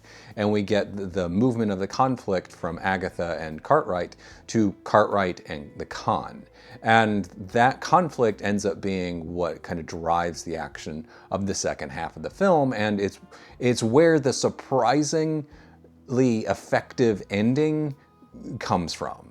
Cartwright is, you know, in the face of these women who have given themselves to spread the English and the word of Christ to poor rurals out in China, and suddenly she is their champion in negotiations with the Khan, and it falls on her to be the one to save them. And the decisions she makes in the final act of the film are deeply compelling, and they feel like they're bred from her character. I do feel like her character is a little underwritten, especially in the beginning, but as we see her evolve through the film, I think it ends up working in the film's favor. It was a small surprise. I kind of got a sense that John Ford was largely tired of the whole filmmaking game across like the last decade of his body of work. And so it's just nice to see him come up with something so colorful and surprisingly effective in the end as his final film. Number 44 is Pilgrimage. This is a kind of a post-war, post-World War I film about loss and kind of guilt. It's about a mother of a young man who deeply opposes the fact that her young boy is in love with a girl she finds not worthy of him. And then, so to keep them separated, she signs him up to go to war. In a bit of pre-code melodrama, the girl ends up pregnant and unwed. The young man dies in combat in France. He's the only one in the town to actually die. And 10 years pass, and the US government decides to send as many Gold Star mothers to France on a pilgrimage as possible. And Henrietta is talked into doing it. And she goes, and what follows is interesting. The first half hour is kind of overly melodramatic about setting everything up. But once she actually goes, we end up with this very delicate tonal balance between kind of sadness between some other mothers that she's dealing with, and shocking levity with another mother who kind of just is from big, and she's from Texas, and she's all jokes and everything. And this tonal balance is hard to pull off, and I think it ends up working fairly well because the film is actually trying to find a way for Henrietta to deal with her own guilt. And then there's a point where it feels like the movie's gonna really go for it. It's gonna go hard drama on her figuring out her own issue with how she helped make this whole situation happen. And then contrivance gets introduced. We get introduced to a young American who has the exact same problem that her son had. And it's literally the exact same. And so she storms out of the whole pilgrimage thing. She finds this young man. They go to a French little festival, and through her seeing essentially a copy of her son alive and walking, talking about how his mother doesn't approve of his marriage to a woman that his mother doesn't approve of, it's suddenly her eyes are open, and it's just. You can have this emotional connection. It's the emotional connection that needs to happen. So I credit the film for that. But it's just so on the nose that someone along the line had to say, we need to do this, but in a slightly different way. A young man who has a problem with his career, and it's somewhat similar on a kind of a subtextual level, not literally just like a clone of her own son. It's not literally a clone, obviously. But so it's mixed, but I do feel like the solid middle and the fact that the ending is right, even if it's based on contrivance, really helps elevate the film into something that is actually quite good. I admire it. I kind of wish it was more, but ultimately it's solidly good. Number 43 is Judge Priest. This is another Will Rogers movie, and this works significantly better than Dr. Bull. It is just a nice little story of Reconstruction Kentucky, and one of the great joys of it is that it really does seem to capture the time and place very well in creating its setting. It is a unabashedly pro-Lost Cause movie.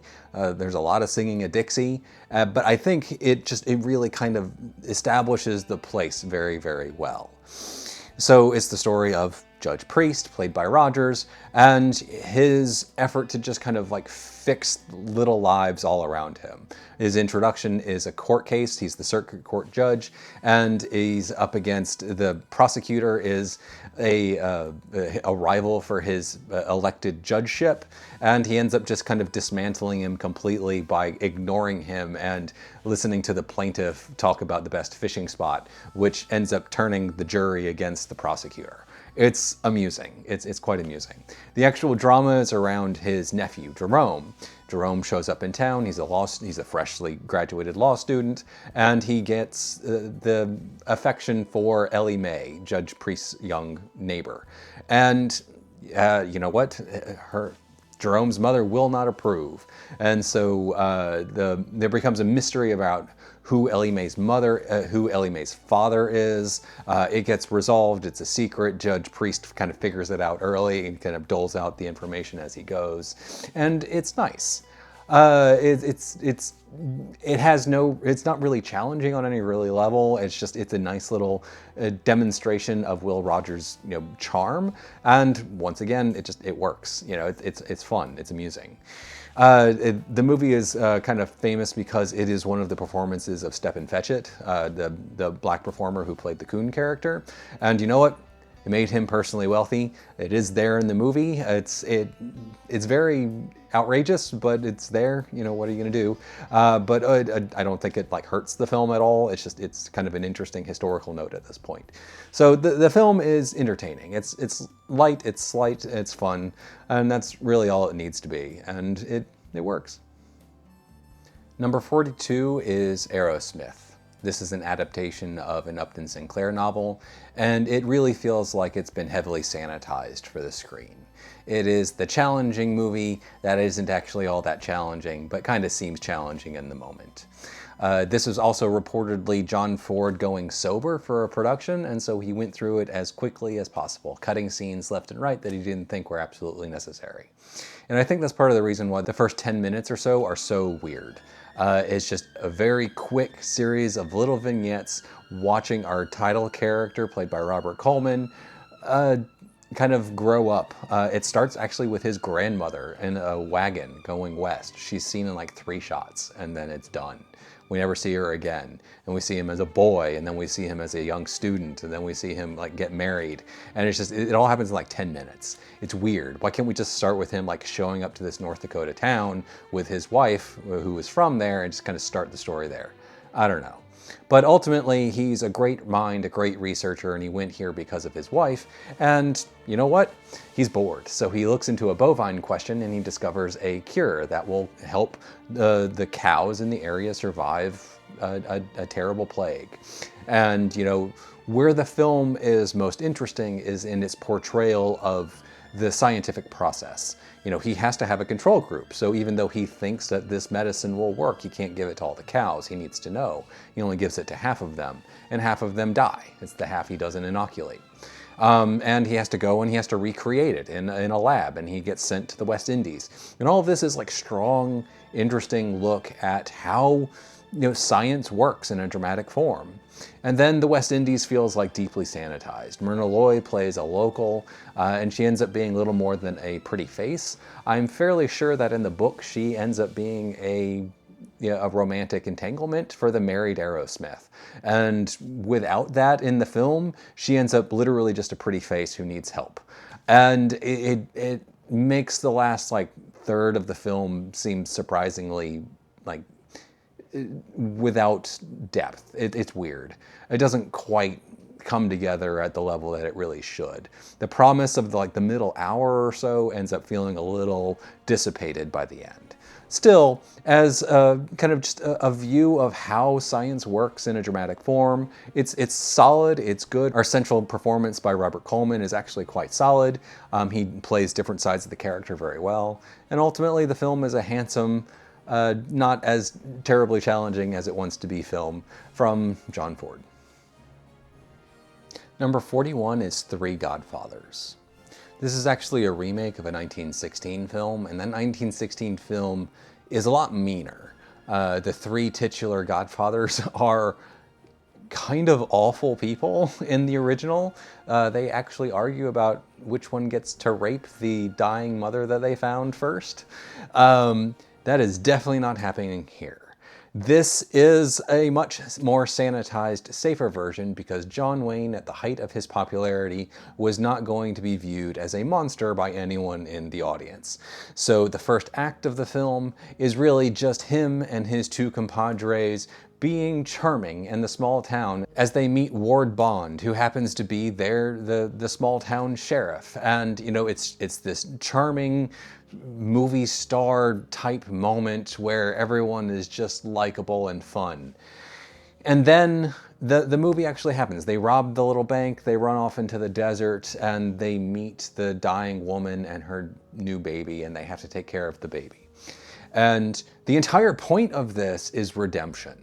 You know, these bad men who become this baby's godfathers, and they need to save the baby. They need to kind of transform themselves into better men in order to save the baby. And you know what? When you start the film, and they're not actually that bad, they're charming and nice, and you know, they just happen to rob a bank, it doesn't actually give you that far to go in terms of character development. You know, so like by the end, when John Wayne is reading from the Bible about redemption and all this stuff, it deadens the impact. It is told with all of John Ford's technical skill, and which really helps like deliver the film, and yeah, kind of helps make it work despite the fact that he's hobbled himself narratively like this. But it's like the movie would be like a harder movie to take, especially for mass audiences, if it was like started properly with actual bad guys. But as it stands, it's an easy entertainment. It is, you know, John Ford making a Western with John Wayne, and there's nothing challenging about it. This is not Ethan in The Searchers. This is John Wayne playing John Wayne. Number 40 is North of Hudson Bay. This is one of his silent films, and this is kind of very thin but entertaining silent adventure stuff. It's set in the north during snow season, and it's about an argument over ownership of a mine. It's owned jointly by Peter and Angus, but MacDonald wants to buy it for himself. And so when you know, Peter and Angus are sitting in a room, and suddenly Peter is dead on the floor, and Angus is holding a gun. And so Angus is deserved the only justice meted out at that time, which is the death march. He is sent out to march. And on the march, Angus meets Peter's son, Michael. And Michael has come up in order to take part in the venture. And he's also fallen in love with MacDonald's daughter. And they end up kind of forced onto the death march themselves. But what the movie has a silliness at the heart of it, which it can never quite overcome.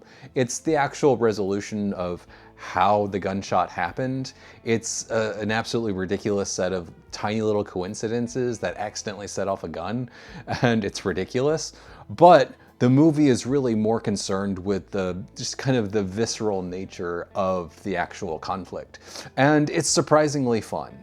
It's once we actually get to like the final version of the Death March, you know, it's where the movie is actually fairly truncated because a solid 10 minutes of the film is lost. But we see enough of it in the end where it includes things like someone fighting off wolves with his bare hands, which is awesome, and some great stuff on the river with canoes, which is awesome. And then all of a sudden he gets offshore and the movie's over. It's done. So we don't know if MacDonald is going to get his comeuppance, but we know he will because this is that kind of movie. So even though we're kind of robbed of that resolution, we know it. It's easy to see where it's coming because the movie is predictable. But it's like, I think that predictability ends up working in the film's favor because the movie is ultimately just more concerned with thrills and getting the audience to cheer than anything else. And you know what? I cheered a little bit. Number 39 is The World Moves On. Now, this movie is most notable for being the very first movie to pass the Hays Code. It's got certificate number 1. And you know what? That's an interesting little curiosity, but who cares? Who cares? What we care about is the movie itself. And the movie is a family saga about a cotton empire. We see a prologue set in about 1824, and then we skip ahead to 1914. The main characters we follow in 1824 are played by the same characters who play their progeny in 1914, so there's a nice, you know, connection between the two. But the focus really is on like the 1914. War is obviously about to break out, and the empire, which was split into 4, one for each of the major countries that involved America, England, France, and Germany, they've all been split up into separate entities, but they still work together over the past 90 years. And we have to, you know, figure out how we're going to deal with the upcoming conflagration of violence. And it's mostly a little melodrama about the American and the British, and coming together in a romance, and it works nicely. There's footage from the French movie The Wooden Crosses that gets used to to fill out the war part, but the focus is really on the family, who are never really that much on the front lines, and the actual melodrama as it plays out is fairly compelling. Now, contemporary reviews called the film overlong, and I kind of see it, but I don't think the movie is overlong. I think it's like 40 minutes too short. The movie's only about 100 minutes long, but the last 20 minutes or so is the roaring 20s. We've gotten through the war, we have a marriage, but the roaring 20s changes the man in the marriage. And it's this very quick series of events that establishes things, breaks them down, and has them restart. It's all very quick, and I wanted it to be like a solid hour. I really wanted this to be like the family saga, where that last section is just like big on its own and can stand on its own. Instead, it feels like an extended coda. And it's fine as it is. I wanted more. I really wanted the movie to be like 40 minutes longer. That being said, the movie is solid. It is an abbreviated family saga. It's got an interesting kind of viewpoint on just doing it from an interesting point of view, and it's solidly good. Number 38 is The Prisoner of Shark Island. This is based on the true story of Dr. Stephen A. Mudd, a country doctor who set the leg of John Wilkes Booth after Booth escaped from D.C. after shooting Lincoln in the head.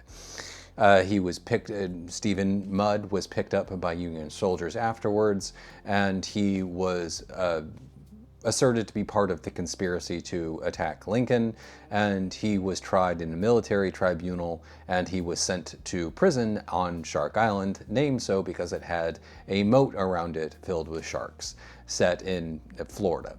The movie is sort of based on real life, but it's so obviously heightened that I don't really trust it that much in terms of history beyond like a 30,000-foot view of what might have happened. You don't go to movies for history. You read books for that. So the whole thing is really heightened, and he's in this prison. His wife Peggy sends one of their slaves down to become part of the mixed color guard at the prison, and they try to hatch an escape attempt. It fails. There's a cholera outbreak. Mudd has to help everyone, but he also takes command of a battery and fires on a ship that's holding supplies but won't come near. It's all very, very heightened. It doesn't feel terribly real, but what it is entertaining. It's taking the reality and it's spinning a good yarn around it. I'm reminded of the end of The Man Who Shot Liberty Valance, when you've got the history, you've got the legend, print the legend. This is the legend. And you know what? It's fun. It is just an adventure story of a man, kind of a wrong man situation. It's almost like an Alfred Hitchcock movie in that way, where he's just trying to make his innocence known, trying to get out so he can file a habeas corpus petition with a federal judge and get tried in a civilian court rather than a military tribunal. It's fun, and then he's firing on ships because that's what prisoners do. But whatever, it's an amusing light entertainment, and it works fairly well. Number 37 is Bucking Broadway. This is one of his early silent films. I believe it's his fourth overall, but it's only the second surviving. And as opposed to straight shooting, it actually feels like, a sustained feature film. It is only 56 minutes long, but there is actually the appropriate number of characters and story to actually fit. A lot of the problems with early John Ford movies is that they tend to be overstuffed, especially around side characters. But here, it's surprisingly focused. It's really the story of Harry, who falls in love with a girl. He's a ranch hand. He built his own house. He's gonna be a good match. But then a city slicker comes out and he steals the woman away and takes her back to New York City. And then Harry is all mad about it, and he's gonna go to New York City but he's a fish out of water, but he's good-natured, and so he's doing silly things, but people kind of love him anyway. And he eventually tracks down the guy and beats him up. It's nice, comforting entertainment. It's fine, but what really sets it apart from the rest is the orchestrated chaos of the last like 10 minutes or so, where it's just a bunch of ranch hands duking it out with a bunch of city slickers, and it's so much fun to watch. It is high stakes entertainment, and it works really, really well. The movie is not some great piece of art, but you know what? For a nickel ticket, you know, it's gonna entertain you in between newsreels. Number 36 is The Long Grey Line. This is the story of Martin Maurer, an Irish immigrant who went to West Point and just stayed there. He started out as a cook, and he ended up being a member of the faculty for decades. He never saw combat himself, but combat affected him no less than anyone else, because he ended up seeing class after class of his boys go to war. Now, the film is a biographical, it's a biopic, you know, so it's going to cover a lot of period in a short amount of time, and I think it does it fairly intelligently. Firstly, we have to establish his relationship with his wife, played by Maureen O'Hara, and you know what, it's an amusing little relationship. They never speak until he proposes to her, she says yes, and they immediately get into a fight. It's endearing. But then he also has to develop relationships with the people around him. So there's someone like Ward Bond, who was a student when he showed up, who ends up being a member of the faculty. But most importantly is his relationship to the class of 1915. 1915 is the year that Dwight D. Eisenhower graduated from West Point, and we actually have a wraparound structure in the film where Maurer is at dinner with Eisenhower when Eisenhower is president. And so the actual graduation ceremony we watch is surprisingly sober because, well, the movie has hindsight on its side. You know, it's the class of 1915, these boys are going to war, some of them are going to die. And, you know, the boys are elated at their graduation, but the movie understands that they are going to be facing hardships. And the movie is very intelligent in how it treats the relationship between Maurer and these boys. Maurer doesn't have children. He and his wife go through one miscarriage, and it ends up being that the boys are their children. They are their adopted children, and it becomes dedicated to them. And it's really endearing.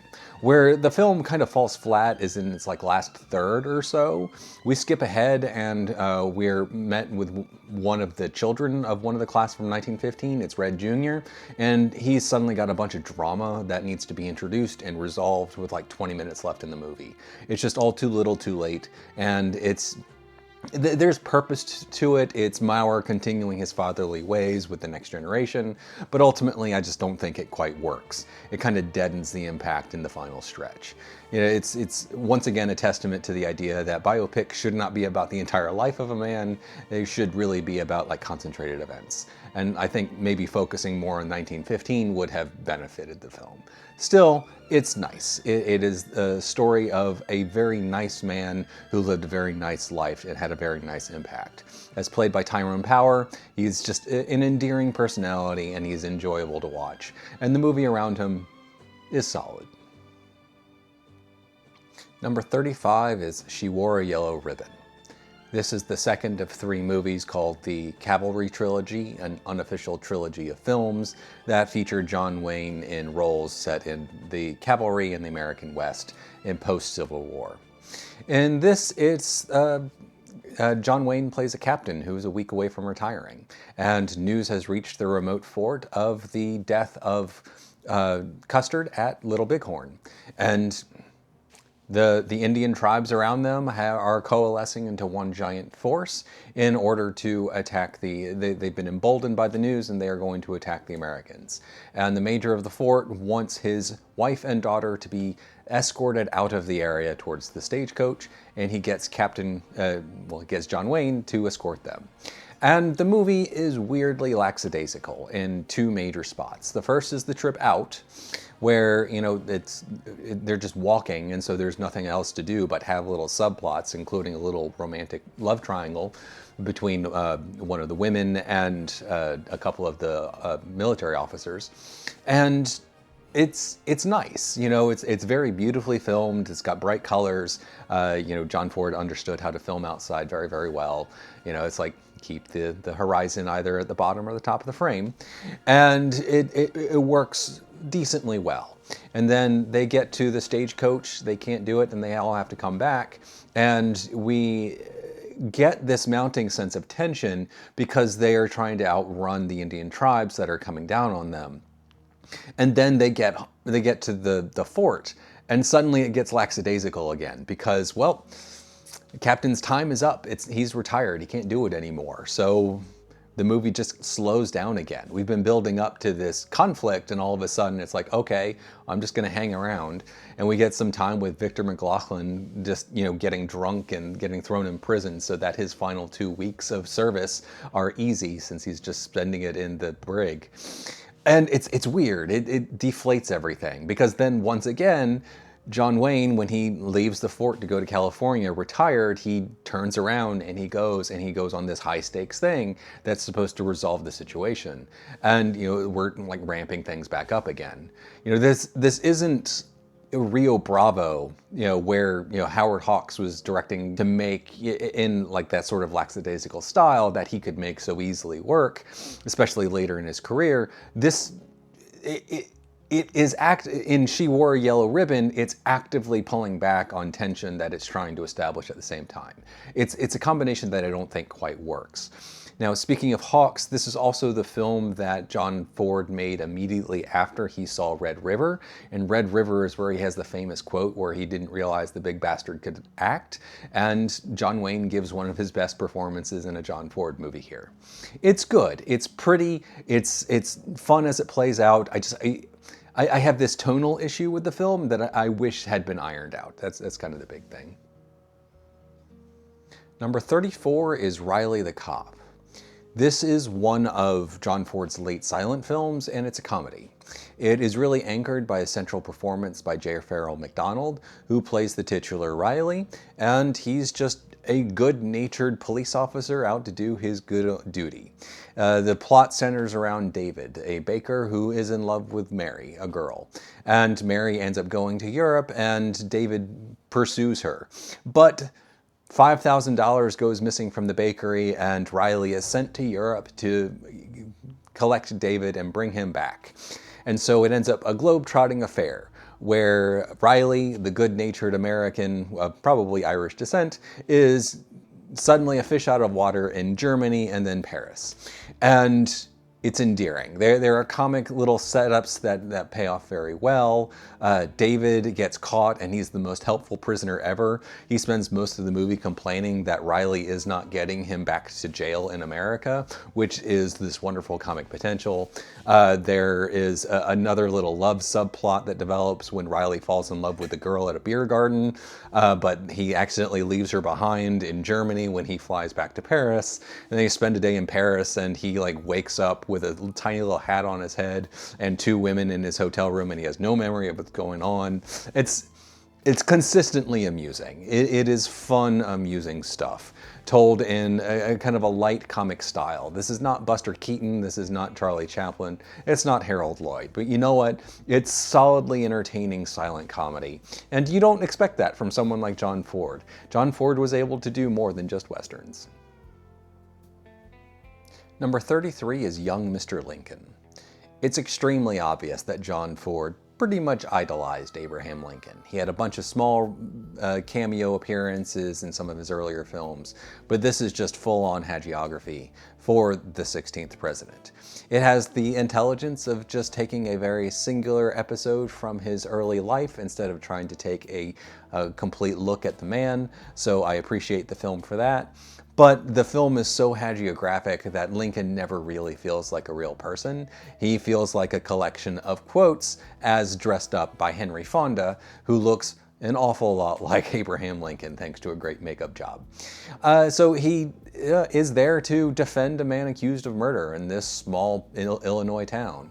And he does it through disarming honesty and wit. And he's able to beat back crowds and mobs with just a few choice words because he's such a wonderful wit and wonderful personality. And it's entertaining. Yeah, I am slightly down on the film because I really feel like the Lincoln as presented here is not terribly realistic. He doesn't at least feel that way. There's no attempt to actually make him feel real. He feels like more like a collection of quotes within kind of a realistic looking package, but ultimately he doesn't feel like a real person. And that's where I find the frustration. However, that being said, the movie is really entertaining because the wit is actually there and the wit is solid. It's an easy little tale of Lincoln kind of getting his sea legs under him on the law, and it works. It's a nice little film. It's a nice little hagiographic ode to the president that John Ford loved so much. It works. It's nice. It's just not, high art or anything. Number 32 is The Hurricane. Now, anytime anyone really talks about this, they talk about the actual special effects, and it's essentially the last 20 minutes of the film. But the movie is 100 minutes long, and the first 80 minutes is something else entirely. It's essentially a long-running debate between a French civil governor, played by Raymond Massey, and a French doctor, played by Thomas Mitchell. And they are constantly at odds with each other because of the central character of Tarangi. Tarangi is a native Tahitian man who is a sailor, and when he's out sailing one day, well, he's employed as a sailor, and he punches a man in the face who tries to steal his table, and he ends up in prison for 6 months because the man is connected. And the Tagini cannot stay confined. He keeps trying to escape, so his 6th-month sentence ends up 16 years because he consistently tries to escape. And Raymond Massey could commute the sentence at any time, especially considering the unjustness of the original punishment, but he refuses. He's by the book.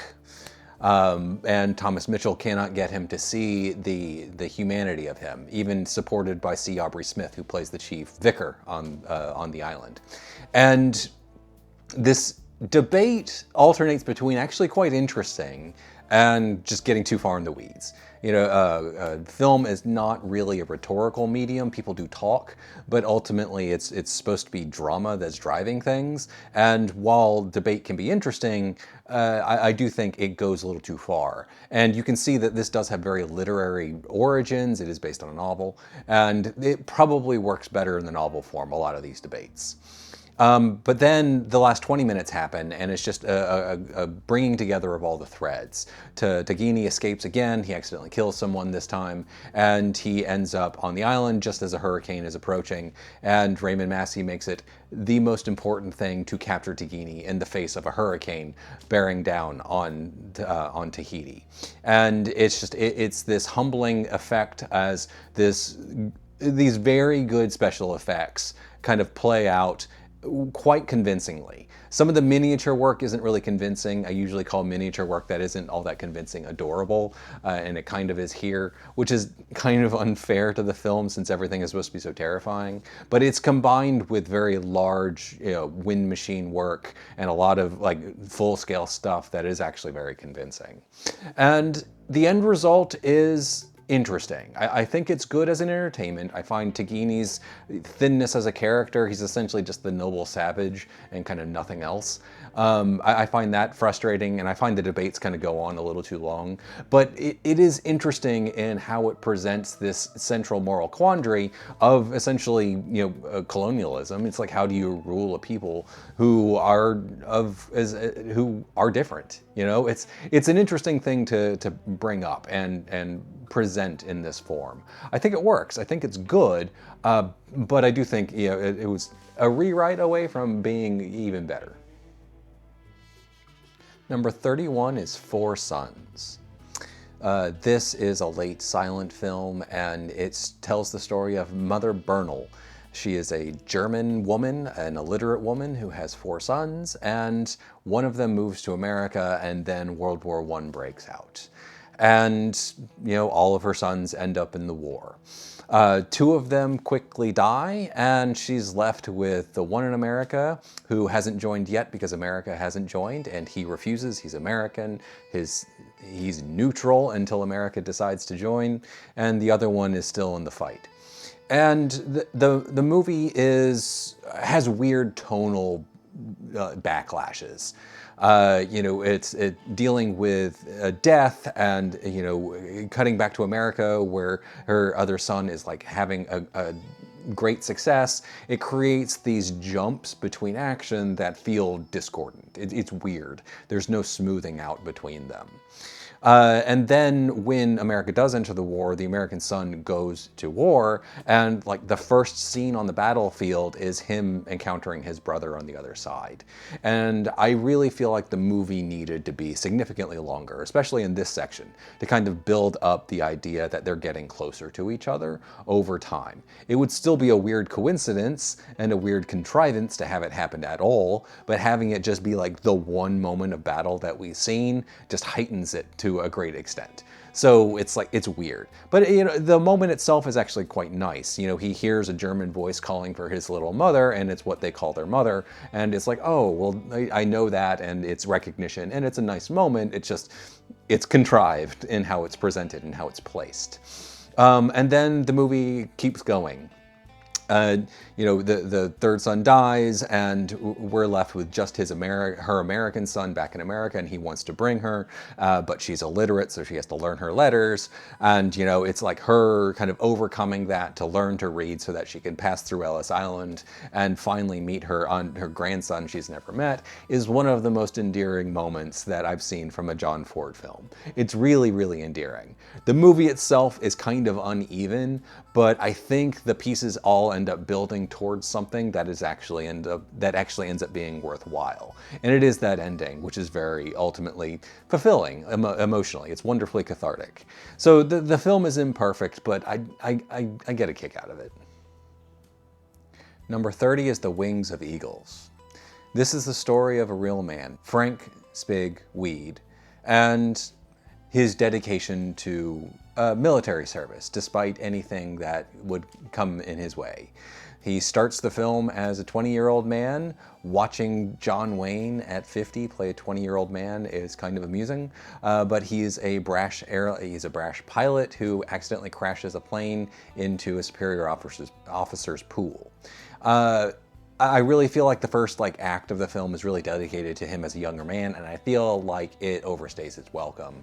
The focus of the film overall really is him later when he experiences real serious challenges. There does need to be a contrast between him as a younger man and so brash and him as an older man kind of paralyzed. That is important. I just feel like it takes too long to establish it early. Anyway, he's married to Maureen O'Hara. They have 2 daughters. He is granted service in World War II. He's granted a promotion to squadron commander, and he slips and falls down his stairs and breaks his neck, and he's paralyzed. He pushes his wife and children away, and he throws himself into making himself walk again. It's a very slow process. It takes him years. He ends up writing movies. This was a real guy. He did really write movies. He wrote one of John Ford's movies. They were Expendable. He also wrote one of Howard Hawks' movies, Ceiling Zero. So it's like, this really happened. And then World War II breaks out, and he wants to be put back into active service, but it also happens to coincide with the moment that he tries to reconnect with Maureen O'Hara, and Maureen O'Hara is like, well, you're obviously going to dedicate yourself to fighting the war, so you do that. And he comes up with inventive things to deal with the real issues that the Navy is having when it comes to fighting sustained warfare on the seas. And you know what? The portrait is solid. I do feel like it takes too much time early. I feel like it takes too much time overall, just kind of covering too many years. I always prefer biopics that focus on individual moments in time. But I do feel like the portrait of a man that John Ford knew personally and obviously admired greatly is compelling enough. I do feel like there are two sides to this man that the film doesn't exactly shy away from, but kind of tips the balance of. The way he treats his family is terribly. It's really bad. But he is like admirable in other ways, you know, overcoming his paralysis, you know, his contributions to the war, you know, getting himself back into active service, even though he is effectively paralyzed. It's all admirable, and it creates a portrait of a complex man, and I think it does it decently well. But I do feel like it's so concerned with valorizing him that it's kind of stepping away from who he really was slightly. Still, it's handsome, it's admirable, it works fairly well. It's a good, solid film, a good little hagiography to a man that John Ford actually knew. Number 29 is Salute. This movie seems to be largely forgotten, and I think it deserves a little more, at least curious historical recognition. It is the first John Ford movie where John Wayne has a line. He has a very, very minor part. He has like 2 lines of dialogue, but you know, he stands heads and shoulders above everyone around him, and he's impossible to miss. This is also the first film with Ward Bond in it that John Ford directed, and you know what? He was a regular, so it's like it feels noteworthy that way. This is also his second sound film, and it's significantly better executed than The Black Watch. The Black Watch was marred by a very curious decision on John Ford's part to direct them live while cameras were rolling, which caused all of these weird pauses in delivery. That doesn't happen here. The sound design is one of the more curious parts of the film, and it's interesting. There's no ability to create a sustained soundscape over the course of an individual sequence. So when your big game is the Army-Navy game, and that's like the end of the movie, and you're cutting between set-bound shots and stuff captured like live at the real Army-Navy game, and you don't have ways to create, you know, a consistent sound of crowd noise between shots, well, it's going to be weird as you go between them. However, most people don't care. What they care about is the movie itself. And it's the story of John and Paul Randall. They are brothers. They were raised separately because their parents have died, but they both come together when they attend neighboring military academies. John goes to the military academy and Paul goes to the naval academy. So Army, Navy. And they don't really know each other, but they kind of develop a rapport and a friendship, and it's nice. They end up falling out because of a girl at a dance, obviously, and then the only way this can be resolved is on the battlefield of football and the Army-Navy game. And you know what? It's a light affair. It doesn't have a whole lot of story.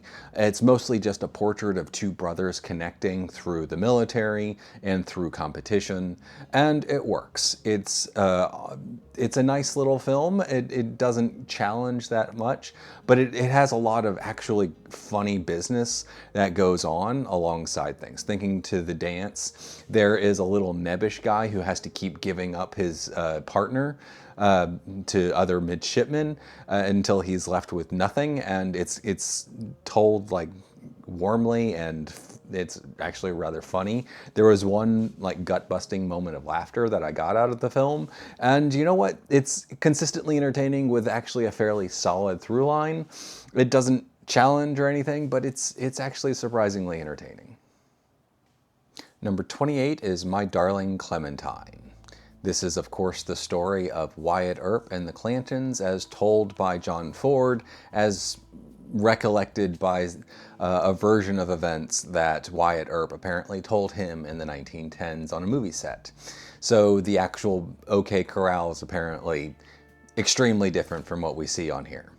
The film is interesting. Like the middle hour or so, I kind of love.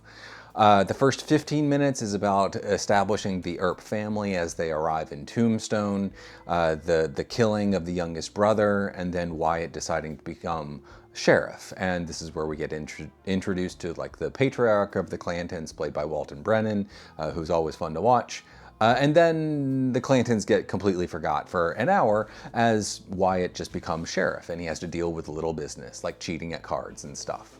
They do pop up once. It's a scene with an actor, and the confrontation between Earp and the Clantons is so weird because the motivating factor for Earp to just stay in Tombstone at all was the killing of his younger brother, and the younger brother isn't even mentioned in this scene. It's kind of weird.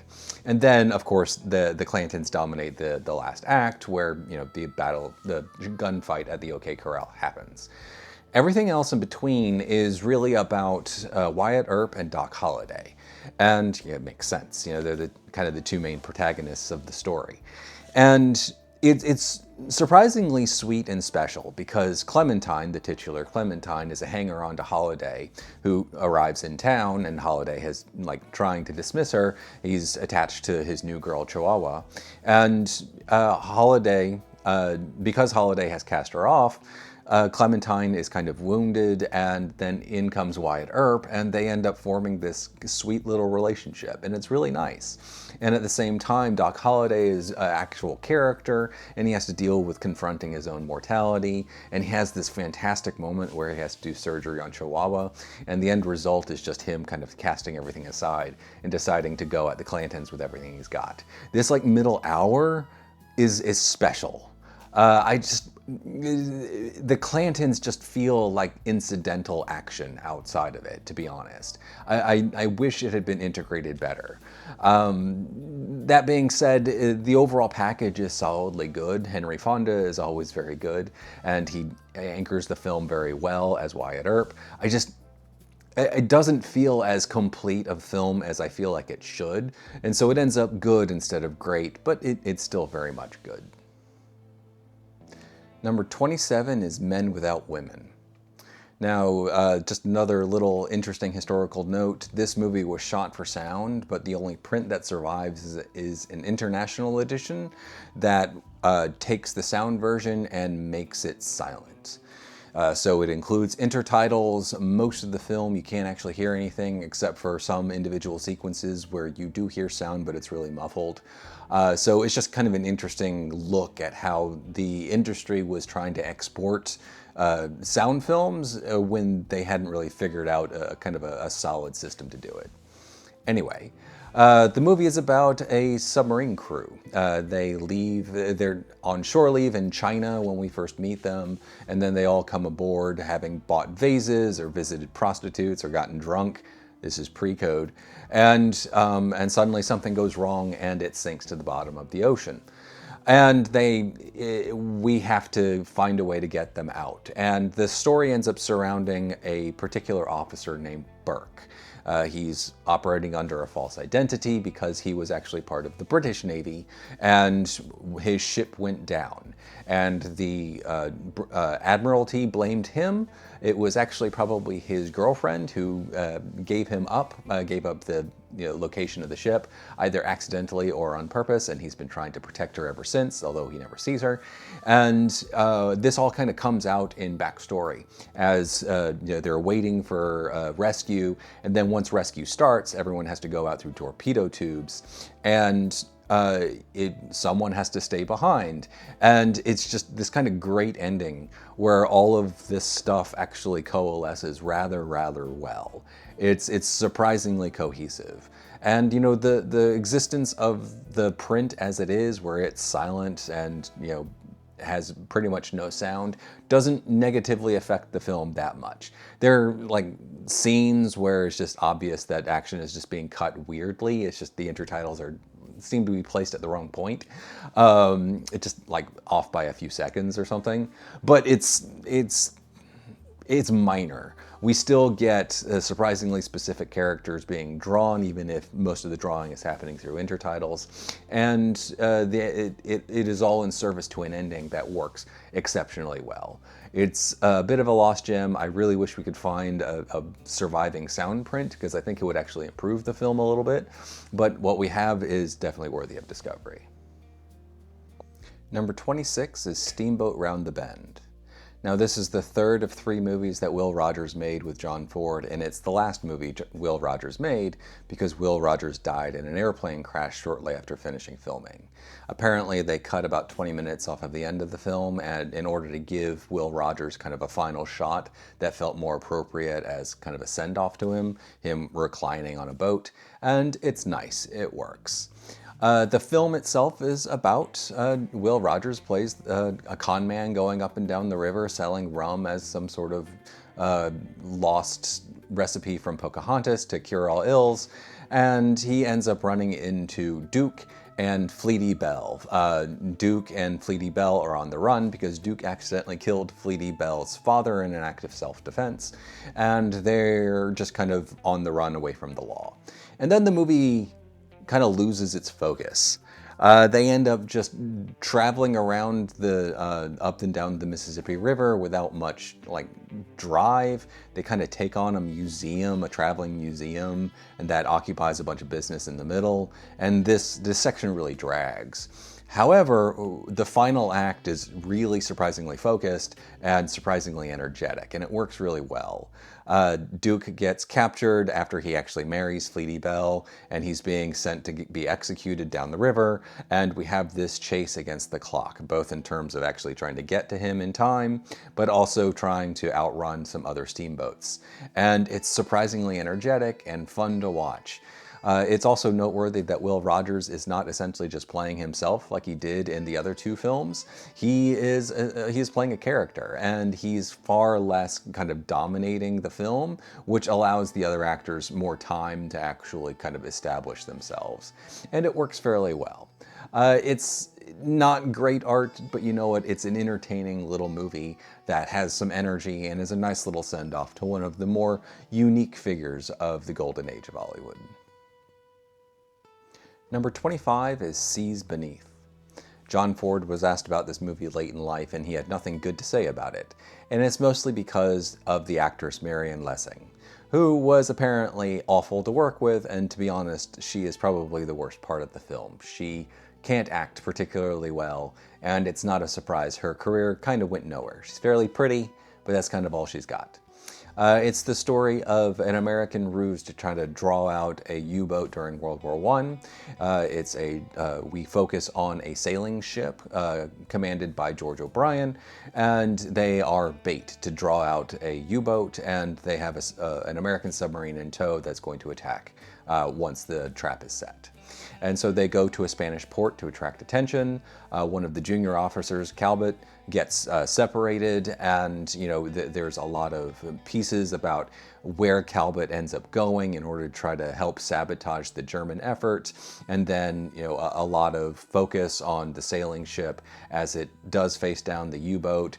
There's stuff around a couple of women who function as German spies, and it's a lot going on, but Ford actually manages it surprisingly well. Yes, we have this bad female performance near the center of the film, but it's actually not as much of a drag on the rest of the film as it sounds like it could be.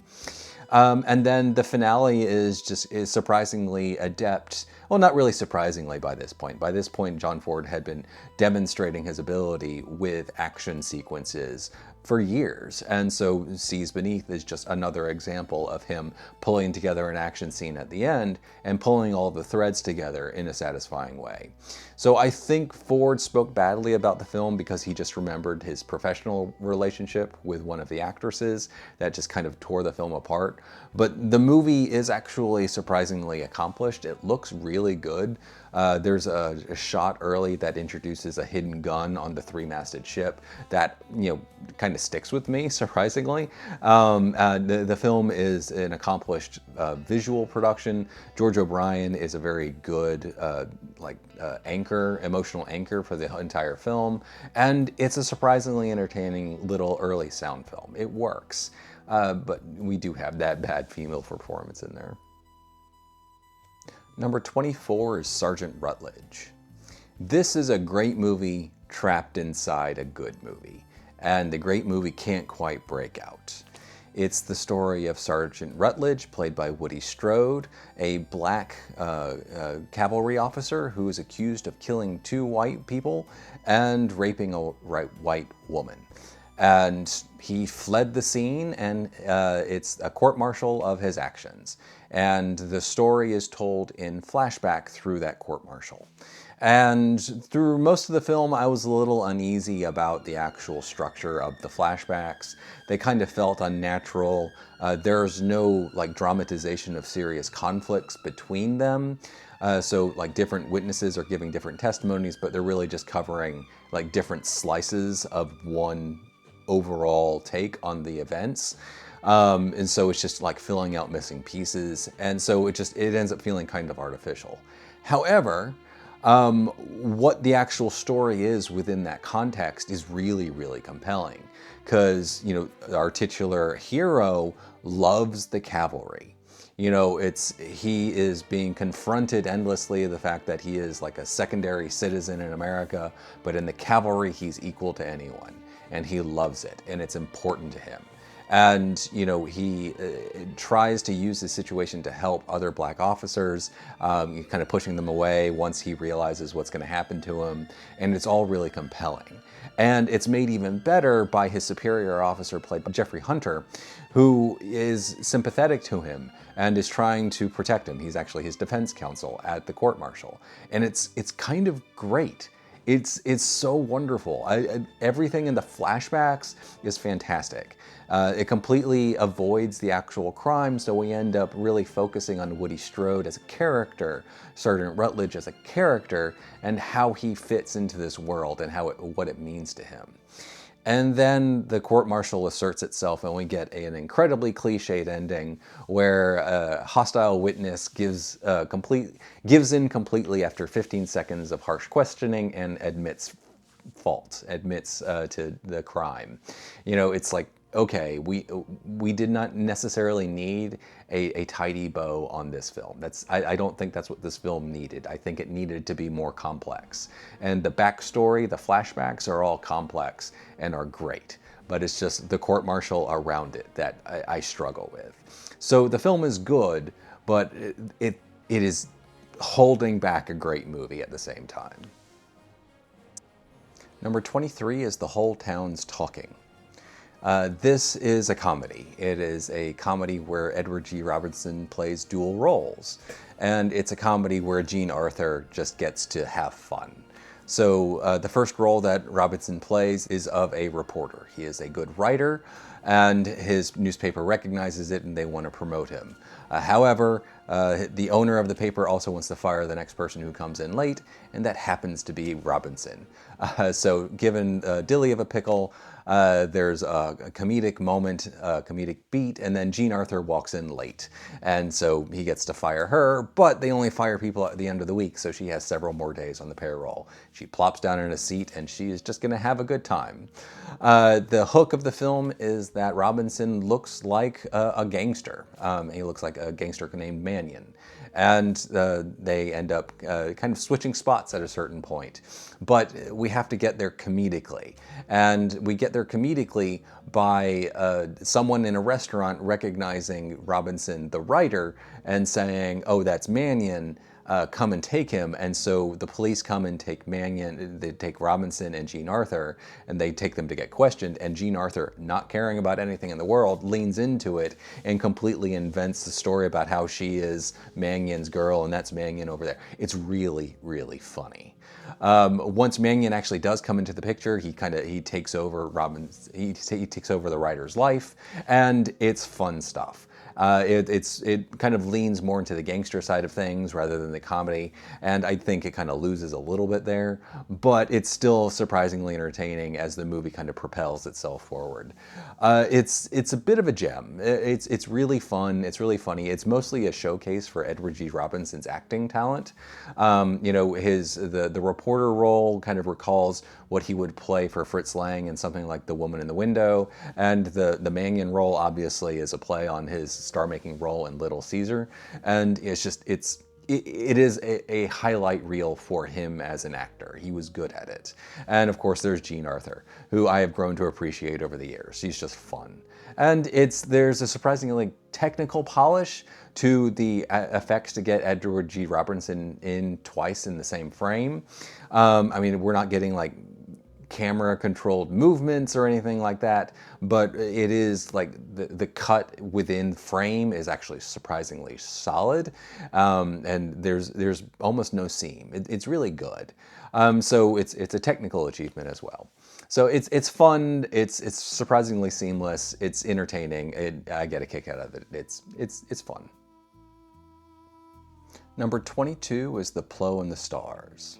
Now, similar to Seas Beneath, John Ford was asked about this movie later in life, and he had nothing good to say about it. And there are obvious reasons for it. It's an adaptation of a play by Sean Casey, and apparently the play is much more sharply political, and the movie was forced to shore away a lot of its political edges in order to just meet production needs. And on top of that, Ford wasn't allowed to cast who he wanted. He wanted to cast the original actors from the play at the Abbey Theater, and he was allowed to get them for pretty much all of the supporting roles, but he had to hire Barbara Stanwyck for the lead role. And Barbara Stanwyck cannot hold the Irish accent at all. I'm going to defend Barbara Stanwyck's performance very vociferously here. It is a very good performance, but she cannot hold the accent, and it's a problem. So it's the story of Nora and her husband Jack. Jack has been recruited to be a captain in the Irish Independence Army in 1916 Dublin, and Nora hates the idea of him actually getting involved. She has married him to build a life, not to become a widow. And she tries to hide it from him. He finds out, he goes to the meeting, and they end up, and the Irish army ends up holed up in a post office and kind of fighting with the British regulars outside. And if it was just focused on this, I would actually be even more positive about the film. However, there is a contrasting element, and it's a group of Irish ne'er-do-wells who kind of dominate a large section of the first half of the film. Led by Una O'Connor, one of the original Abbey Theatre performers, they end up with almost comic levels of slapstick as the city kind of shuts down because of what's happening at the post office, and they kind of go on a looting spree. It's really weird. It's a weird tonal clash, and I don't think it works. However, there comes a point where it just stops, where everyone is just kind of caught in a room waiting for the British to come. And we have this wonderful balance of emotions within this scene that works marvelously well. Up to, and most particularly around Nora dealing with conflicting emotions about how her husband went off to join the army, but then relief at seeing that he's safe, even if it's just temporarily. It's kind of wonderful. The overall film is solidly good. I really think it's solidly good. Stanwyck gets a lot of shit because she can't hold the accent, and it's true, but beyond that, she gives a really committed, strong performance. And the story of these Irish nationals in this desperate situation is really compelling. I think it's a strong film. I don't think it's great. I don't think it's like a lost masterpiece, but it is good. And I think it deserves more respect. Number 21 is The Sun Shines Bright. John Ford labeled this as one of the favorite movies he ever directed, and I can see it. It's far from my favorite, but John Ford had a very strong filmography, so it's fine. This is something of a remake of Judge Priest, which starred Will Rogers. The character of Billy Priest is now played by Charles Winninger. It's not really a remake, it's just kind of, it remakes one of the stories written by the original author surrounding the Billy Priest character, and then it kind of goes off and it adapts other stories instead of the same stories from Judge Priest. So we have the opening, which is pretty much the same of, you know, a courtroom case, and we have something of a stronger plot, which is about Billy Priest needing votes to win re-election. And he does that by being good. He's a good man, and he just wanders around his town and he fixes things. A young black boy is accused of a crime and gets chased by a mob, and Billy Priest kind of talks them all down, echoing how Henry Fonda's Abraham Lincoln talked the mob down in Young Mr. Lincoln.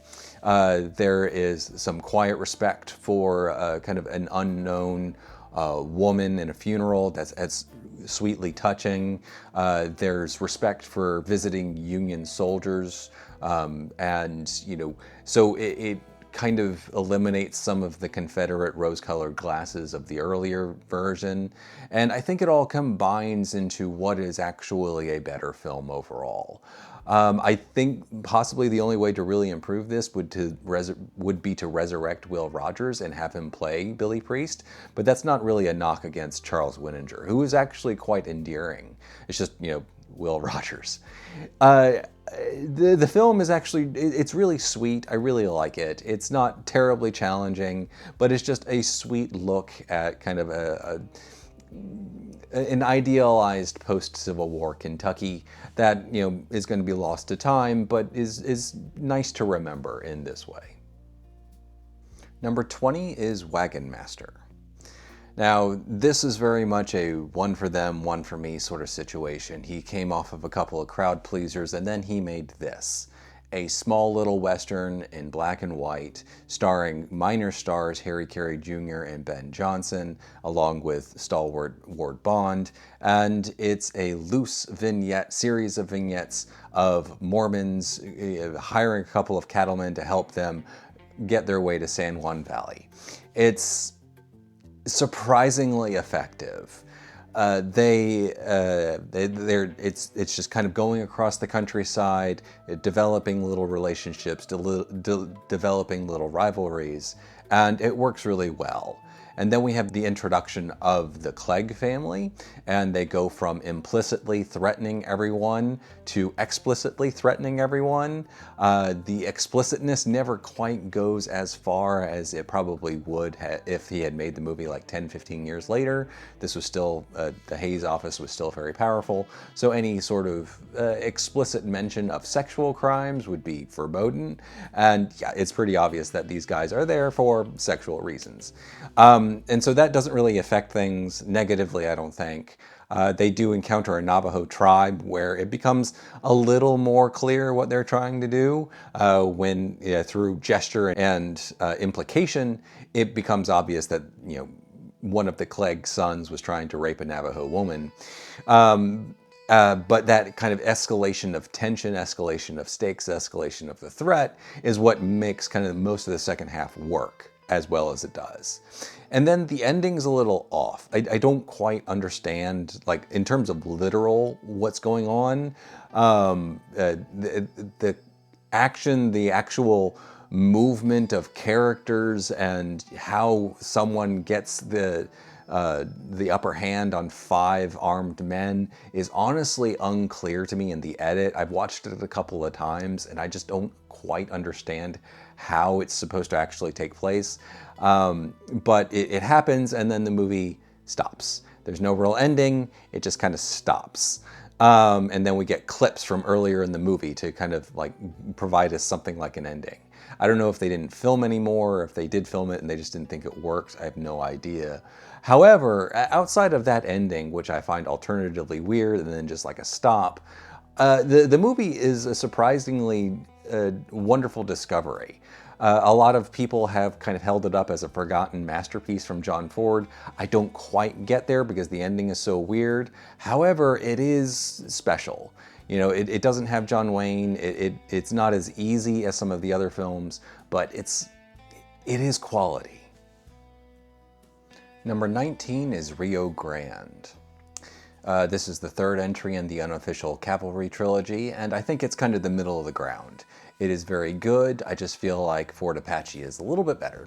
And, you know, she wore a yellow ribbon is a little bit worse. It's good, but it's not quite as good as this. So Rio Grande is the story of Captain York, played by John Wayne, and he is a commanding officer of a cavalry unit out in the American West fighting the Indian Wars against the Apaches. And into his unit comes a group of new recruits, including his own son, who he hasn't seen for 15 years. His son failed out of West Point and joined the cavalry, asking for no special treatment, and not even knowing that he was going to be assigned to his own father, and his father didn't realize it either. However, his father is not going to give him special treatment. He signed enlistment papers. He's going to hold his son to double standards. And then his mother shows up. Maureen O'Hara, who has been estranged from John Wayne for years since the Civil War, is showing up demanding that John Wayne let her son go. But he signed the enlistment papers, and no, he's not going. Why is there so much emphasis on this? Because the movie is about duty. It's about agreeing to do what you agreed to do. And there are a bunch of subplots that actually feed into it, and then there's one that doesn't. And this one that doesn't is the only real reason I don't think the movie's quite great, because it's so obviously against it that it's weird that it's there. It's centered around another new recruit played by Ben Johnson, who is on the run for murder from Texas Marshals. And you know what? He doesn't go back. He gets caught and he gets to run off and be a source of comic relief. It flies in the face of the entire point of the film, and it's so obvious about it that it just feels discordant and I can't buy it. It's weird. However, the rest of the story is that sort of laid-back, character-based storytelling that John Ford was actually very good at. And, you know, there's a lot of stuff about, you know, pursuing Apaches into Mexico, about his superior officer, Philip Sheridan, kind of being tired of the limits on what he can do. And it all comes together in an exciting action climax that works very well. The film looks beautiful, it's well acted, it's just another example of John Ford really understanding how to make movies and how to do it well. Number 18 is Flesh. Now it seems like the only reason people seem to know this movie exists at all is because the Coen brothers made tribute to it by having the titular character Barton Fink write a movie with this movie's title in Barton Fink. And you know what? The movie is much more than just a title for something in a Coen Brothers movie.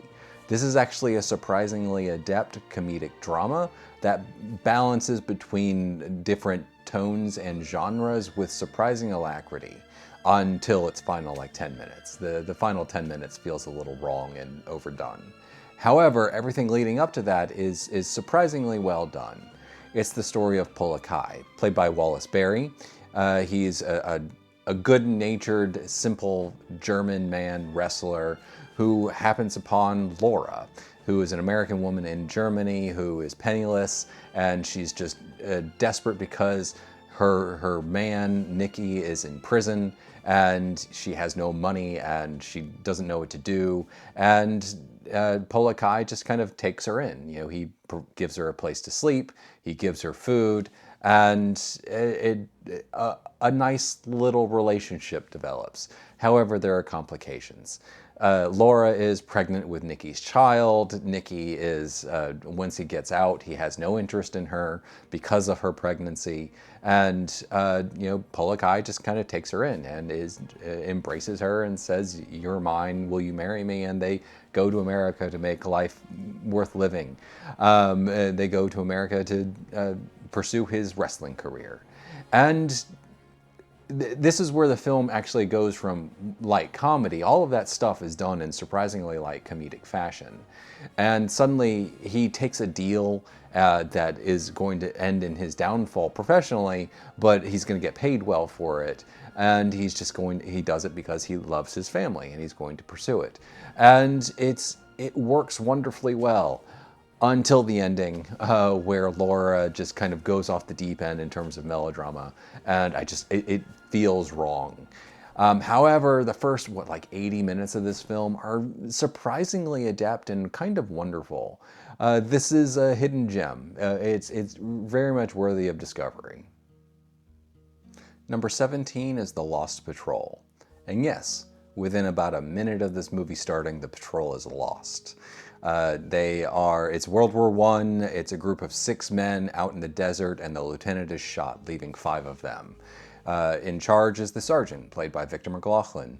And he leads this group of men to an oasis, and they don't know what their mission is because the lieutenant did not tell them. And they are in isolation in the desert, and they are under attack by Arab forces, and they have to find a way to get out, but they don't know where they need to go. And on top of that, Boris Karloff plays a religious man who is going insane in the heat. They all kind of go insane in the heat, but Boris Karloff is a particularly strong example of this. Contemporary reviews critiqued the movie because of Karloff's performance, and I kind of see it. I think he goes too far too early, but by the end of his performance, I think the performance is actually quite appropriate for where he is. Boris Karloff was a good actor. I just feel like he kind of miscalculated a bit early, but by the end, it's completely justified. And so the story it's a familiar motif from Ford. You know, it's military men bonded together by mission and having to find a way to make something of the situation while they bond. And the numbers dwindle as the movie goes on. They get shot, they get lost, all this fun stuff, until there's only one left, and he's just pulling a machine gun out of an airplane and shooting everything in sight. And it's just enough time for a battalion to show up. It's surprisingly affecting. That this new mission of just surviving managed to succeed, even if only partially. And I think the movie works really, really well.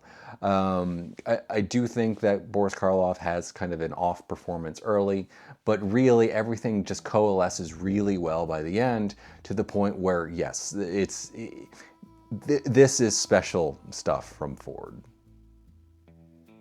Number 16 is Drums Along the Mohawk. This is one of those Birth of a Nation films, and it's genuinely one of his best. I have some small issues with kind of how short the film is. I kind of wish it was like half an hour longer.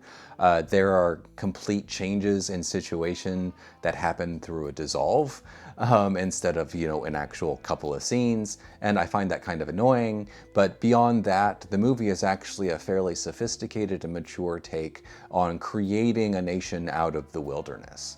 So it's the story of a married couple played by Henry Fonda and Claudette Colbert. Claudette Colbert grew up sheltered and wealthy, and then she marries this frontiersman who immediately takes her out to his cabin in the middle of nowhere. And, after a rough night trying to get used to things, they settle into routine. But it's during the American Revolution, so British-led Indian troops come into the area and they burn everything down. And they have to kind of restart their lives a couple of times. And through it, their relationship grows, but also grows the relationship with the community. And so once they stake their claim on the land in the very beginning, they are creating a life for themselves. But as the movie goes on and the threat continues and the bond between the communities continue, this becomes not just a story of an individual couple building a life, it becomes the story of a community coming together to build itself. And it ultimately builds to the point where at the very end of the movie, when a troop of American soldiers come through carrying the American flag, which the settlers have never seen up to that point, it's no longer the forming of a community, it's the forming of a nation. And it works exceptionally well. This stuff is really, really good. I just really wish we had a few more scenes to fill out transitions between stuff. Acting is very good throughout. Henry Fonda, I'll praise all day for his acting. He was very good at it. Claudette Colbert plays his wife, plays Lana, and she's very, very good. John Carradine has an antagonistic role as a British officer, and I just love the sound of his voice. He's always fun to watch. The movie is just, it's really, really good. And it's really unfortunate that the Technicolor print is lost. All that's left is this Eastman dupe, and the colors are significantly more muted than what a Technicolor print would be. However, at least the movie does exist. I can't be too greedy, I think, because there are too many John Ford movies that are simply lost. So I'll take the Eastman dupe any day. Number 15 is Hangman's House. This is one of his silent films, and it was a genuine surprise. John Ford's silent period is kind of a mess. There's a lot of good stuff, but even the good stuff tends to have very messy structures with kind of without any much focus. But here the focus is shockingly strong. It's the story of the daughter of the titular hangman, a judge who he's nearing death, and his dying wish is for his daughter, Connie, to marry the socialite John Darcy. She's actually in love with a local Dermot, but because her father is dying, she does as he wishes, and she marries Darcy. And she's miserable, and it doesn't work. However, the hangman judge is haunted by the ghosts of the men that he had hung, and he ends up dying. And into this comes Dennis, played by Victor McLaglen.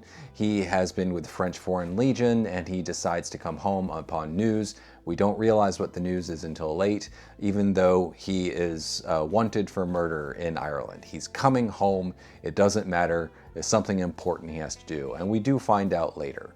And you know, there is stuff around gambling and horse racing. It's a John Ford movie. John Ford loved horse racing.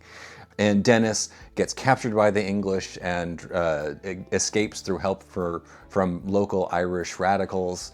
And he ends up being the key to Darcy's destruction. And it all coalesces wonderfully well. The movie looks really good, strong performances. It's just, this is a small gem of a discovery from his silent period. And it's surprisingly fun. And it's only like 70 minutes long. So yes, it's a quality time at the movies. Number 14 is The Long Voyage Home.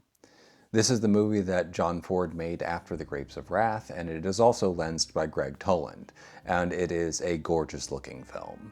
It's the story of a steam trammer that is going from the West Indies to London in the opening days of World War II, and it's based on a series of one-act plays, and you can kind of feel where like the adaptation of one play begins and the other one ends, and the accomplishment is on the screenwriter's part for actually stitching them together in a way that actually makes them feel like they flow from one to the next. It's not just like here's an event, it actually does feel like it flows like a story. That being said, this is still very much kind of a loose collection of character beats, and everything just ends up working advantageously. The central character is played by Thomas Mitchell, well, as close to a central character as we can get in a movie like this. And he's essentially the head of kind of the lower class of seamen, and he is there to kind of look after them and to organize parties when they leave the West Indies, sneaking booze on board with the implicit permission of his superior officers. And he leads a lot of the smaller stories, in particular suspicion around one particular officer named Smith. Is he like actually a German spy? We don't know. And this is all happening in conjunction with serious amounts of suspense and tension that is feeding not just kind of a very literal, we have to blacken out our windows because we don't know what's outside, but also this implication that, war is brewing and we don't know what it's going to mean for us. This was released very early in the war, and it kind of feeds that sort of tension and fear that surely a lot of people had in real life. This is also an interesting earlier role for John Wayne. He plays a Swedish man, and he has a passable Swedish accent. He doesn't have a whole lot of dialogue, but the dialogue he does have is delivered passably well. The finale is centered around him, where everyone needs to kind of protect him and get real drunk while keeping him sober in order to try to make sure that he actually gets his way to Sweden and home, because he doesn't belong on the sea. The sea is not his home.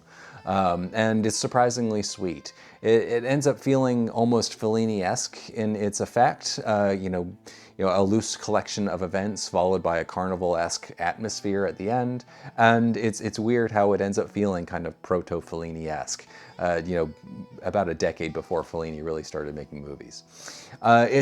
It's surprisingly gentle and touching. It looks gorgeous. It's got wonderful acting. It's interesting when John Wayne presented the Oscar to John Ford for The Quiet Man. John Wayne actually mentioned this as one of his best movies, and I get it. It is actually kind of wonderful. Number 13 is Fort Apache. This is the first of the Cavalry trilogy, and it is the best of them. It tells the story of Colonel Thursday, played by Henry Fonda, who is brought from Europe and given a post in the Southwest United States. And he is a vainglorious, intelligent officer who desperately needs martial glory to get himself out of this armpit of the Army. He needs martial success, and he has a target. And it is the local Apache tribe. It is the local Indian tribe that is harassing them. And into this environment, he brings his daughter, played by Shirley Temple. And I'm going to be honest, if I could change this movie at all, if I could improve it at all, it would be to hard cut Shirley Temple and her subplot out of it completely. This was her first adult role. No one was ever going to do that, but I really feel like she ends up a distraction and doesn't actually contribute much to the story. The actual conflict is really between Thursday and his junior officer Kirby, played by John Wayne.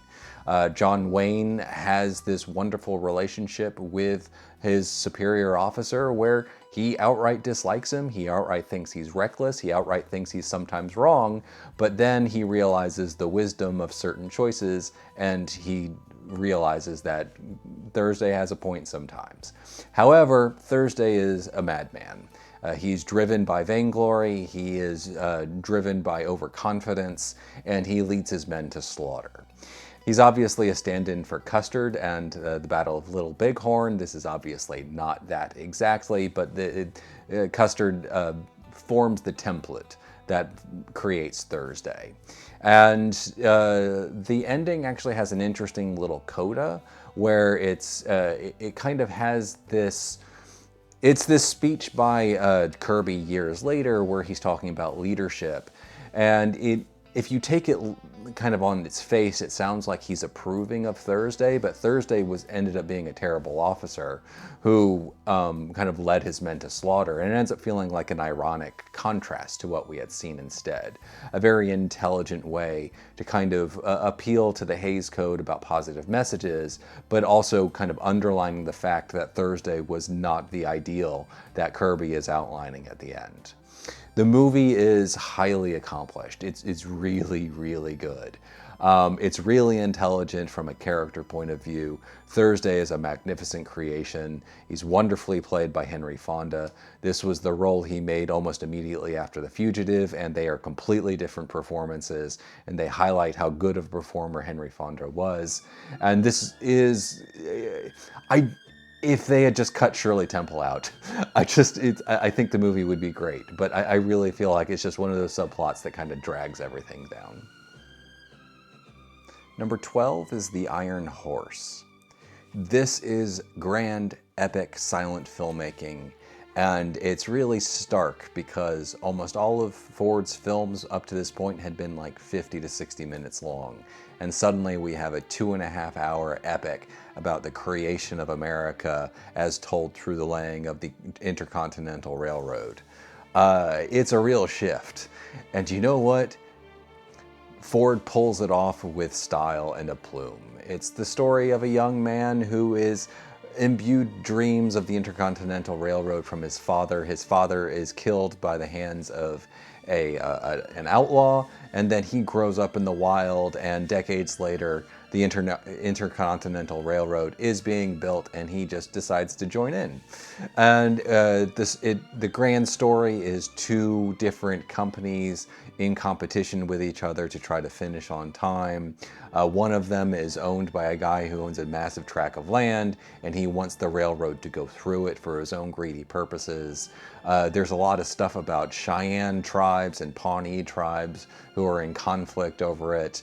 There's a lot of side business about minor characters, a trio of them, a trio of railroad workers who kind of get caught up in comic business all over the place. It sticks out, especially when one of them gets a bad tooth. I feel like this is one of the problems with the film. It's a minor problem where I'm entertained, but it's like a distraction. It happens. You know, Ford loved his side characters, and actually giving us a 2.5-hour film where, you know, the amount of side character business in this money minute for minute is about the same as what we would get in like a 60-minute film helps, because they're less of an overall distraction. They're a minor distraction. Anyway, it's this race against time. It's told on a grand scale. There's real energy to all of the individual sequences.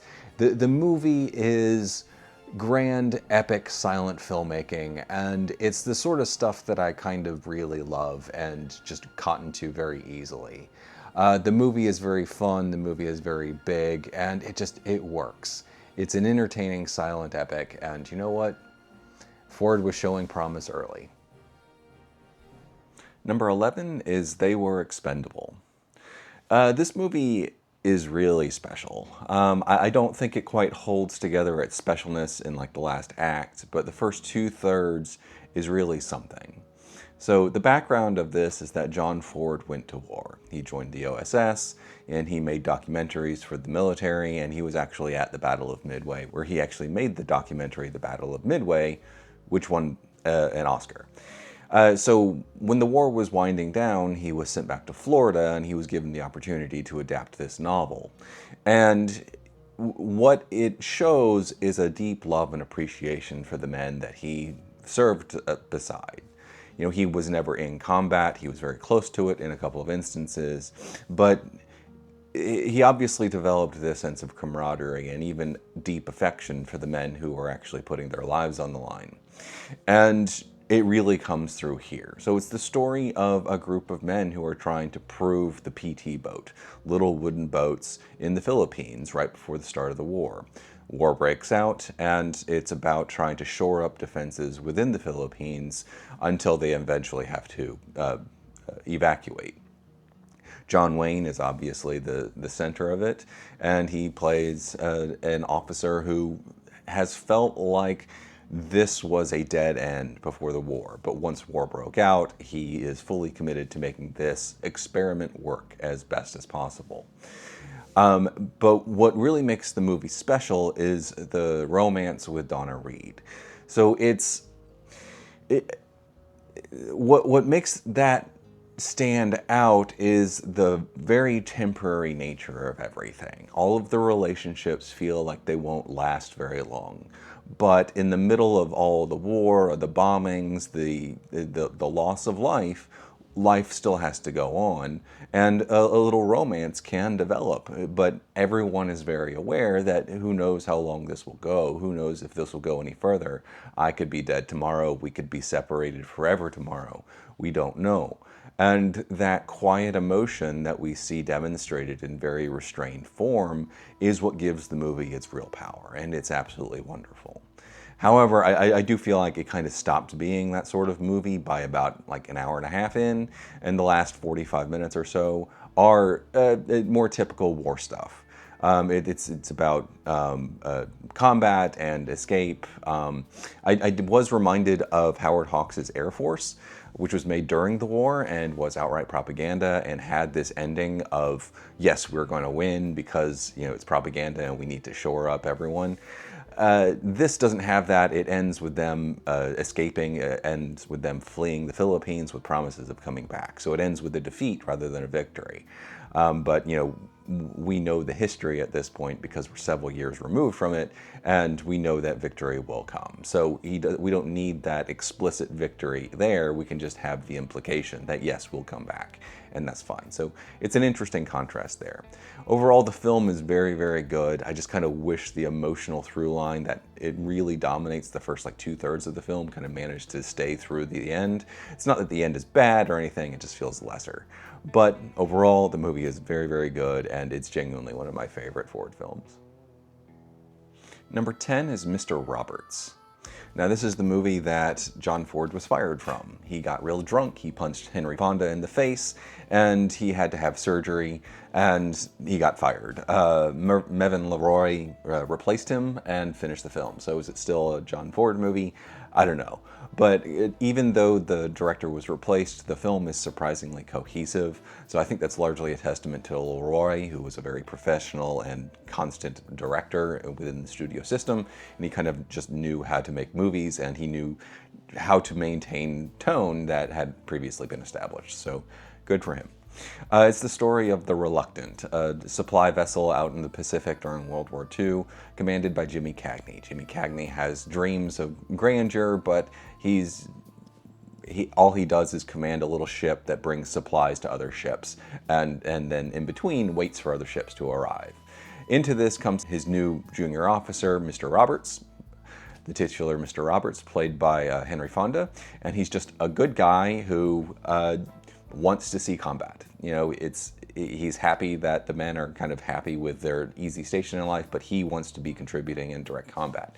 So he keeps writing transfer requests that piss off Jimmy Cagney, but he sends them through anyway because he's, you know, not a terrible officer. He's just kind of awful. And the conflict slowly escalates from there because as Fonda keeps writing these letters, he keeps making it sound like Jimmy Cagney is actually a serious issue as a commanding officer, which turns him against Roberts. And then all of a sudden, you know, he's punishing the entire crew because he's trying to just punish Roberts. It's very deeply unfair. In the middle of this is the star-making turn by Jack Lemmon. He plays an ensign, and he's caught in between. And the emotions that he ends up going through is really what ties the film together. The first like 4/5 of the film is a series of fun little vignettes about naval life and, you know, getting drunk and, you know, corralling men, and it's fun, you know, and, you know, chasing after the nurses. It's all very fun. But then Roberts does actually go to war, and Jack Lemmon gets a couple of letters, and it really recasts everything. It makes everything cohesive, surprisingly, over the course of the film. It seriously elevates what we'd seen. All of the efforts that Roberts had gone through to like make life better for the men really gets recast in an even better light. The movie is winning and charming and funny, and then ultimately very touching in the end. And it is a beautiful film to look at, and it's kind of marvelous that it is as good as it is considering the production history. So it is a great film. Number 9 is Three Bad Men. This is John Ford's best silent film, and it is a shockingly fun and well-composed adventure. It's set in the Black Hills of South Dakota and a gold rush, and the titular Three Bad Men are essentially some kind of precursor to Three Godfathers, where they are three like anti-heroes who come across a lone girl and they decide to protect her. A lot of the first business of the first hour is around the makeshift town that has sprung up in the last few days outside of the hills in order to, you know, provide a base for prospectors. And it's ruled by a tyrant, a corrupt tyrant, and into this comes the Three Bad Men who have rescued the little girl, Lee, and, well, not little girl, she's a young woman, the young woman Lee, and bring her in order to protect her because they decide, you know, she's worthy of protection. And they try to set her up with a husband. It's like a perfect little setup. It's a lot of comic business. The movie is very busy, but it it is entertaining as it goes. And then the final half hour is just a sustained chase that brings every thread together perfectly. It's great. It should be noted that John Ford had a real propensity for highlighting side characters in this period of his career, and I often felt like they kind of overwhelmed the rest of the movies. Think of something like, you know, the Shamrock Handicap, that sort of thing. Here, the three bad men are those side characters, and they are the main characters. You know, people like Lee and her beau would traditionally be the main characters, but they're actually side characters in this, and we have to focus on our anti-heroes. Out of the three, the one that gets the most attention is called Bull, and he kind of drives the three into developing character changes. And, you know, watching them lead this charge to a gold deposit that they've learned about in order to secure it for Lee, in the face of the tyrant who rules the little town, and trying to like fight him off in order to defend this thing for Lee, is so heartwarming and wonderful. It works so wonderfully well. And on top of it, the actual like mechanics of it all are exciting and fun. It's this great chase, and it's really big. There's at one point a mobile printing press as someone is trying to, you know, record history on the printing press as they go. You think of the little like slots for the individual for the individual letters. It's fun to watch. The movie is a triumph of silent filmmaking. And it is very much a gem of silent filmmaking. It is John Ford's best silent film. Number 8 is The Last Hurrah. This is the story of an old man, the long-serving mayor of a northeastern city, and his latest re-election bid. He's up against two candidates, a crank who always runs, and a young neophyte who is being backed by the major newspaper run by John Carradine. And the movie issues like political specifics completely. There are no parties mentioned. There's almost no policy mentioned. The only real policy that gets mentioned is the idea that Frank, played by Spencer Tracy, the mayor, wants to eliminate a slum, the slum he grew up in, and replace it with something nicer. However, the main issue at play is that the bank won't lend the city money unless Frank is defeated in the election. So that becomes like the most specific the film gets to actual policy, and it's really about personality. And there's a reason for that. Spencer Tracy has been mayor for decades, and when he rose to power, the Irish were reaching their height of power within this city. And what we're witnessing now is the end of that model, and that gets manifested through the use of television. I was reminded of Ginger and Fred. It's a late Fellini film where Fellini was flabbergasted at the realities of television and didn't know why it was entertaining. Fellini's target in that was variety shows. In this, Ford's target is The Interview. And we get an interview with the younger candidate who everything about it is deeply fake. You know, the wife answers the door saying, "Oh, we just put the children to bed," but everyone, including the children, are dressed in their best clothes. The wife has to read off a cue card. It's all extremely fake. And it's a moment of comedy. And that kind of points to what really drives most of the film. It's almost observational humor about changing mores and changing tactics and politics over the time and how silly it can all be. But at the core of it, it's all about Spencer Tracy is ultimately just a good man. And when he loses the election, it happens like halfway through the film, he has a heart attack and he's bedridden. And it becomes this appreciation for a man and a time that's lost.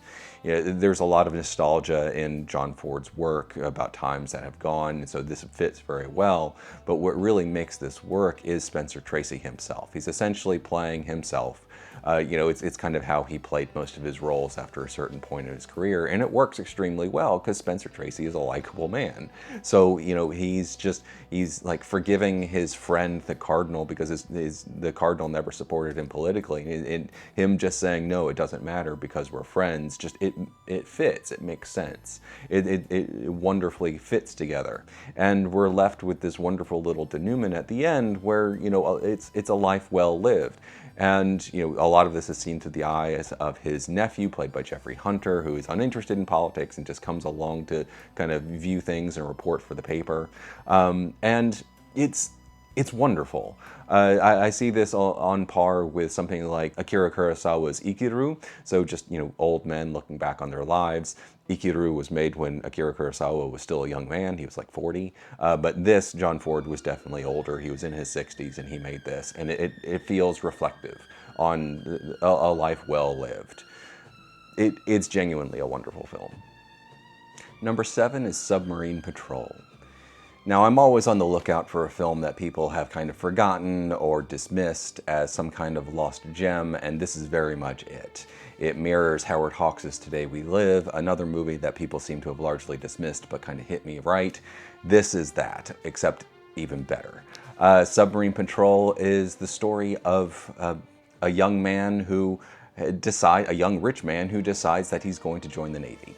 And because of his connections, he ends up as chief engineer of a submarine chaser in World War I. He does have a mechanical background, so it's not like he's completely out of his depth. He is matched with his new captain, who has been demoted because his previous command went so poorly, and the two are out to prove themselves separately. Now, this movie is an ensemble piece. The cast is very large. There's a lot of supporting characters, and we essentially have two main characters. And what makes it work in my mind is that the two main characters have parallel paths. They are essentially chasing the same thing in different forms, so they complement each other. They don't feel like they're taking a break from each other whenever we get from one to the next, because we're watching them both go through very similar things. It's how I think ensemble pieces should work.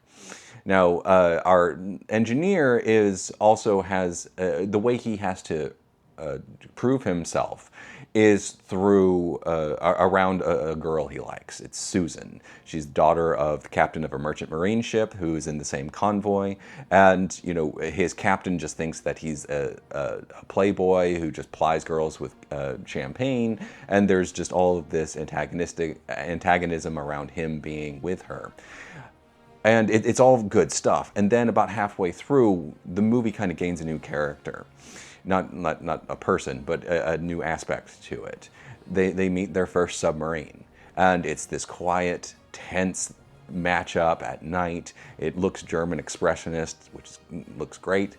And when they actually do defeat the U-boat, the response is quiet. It's like, should we celebrate? No.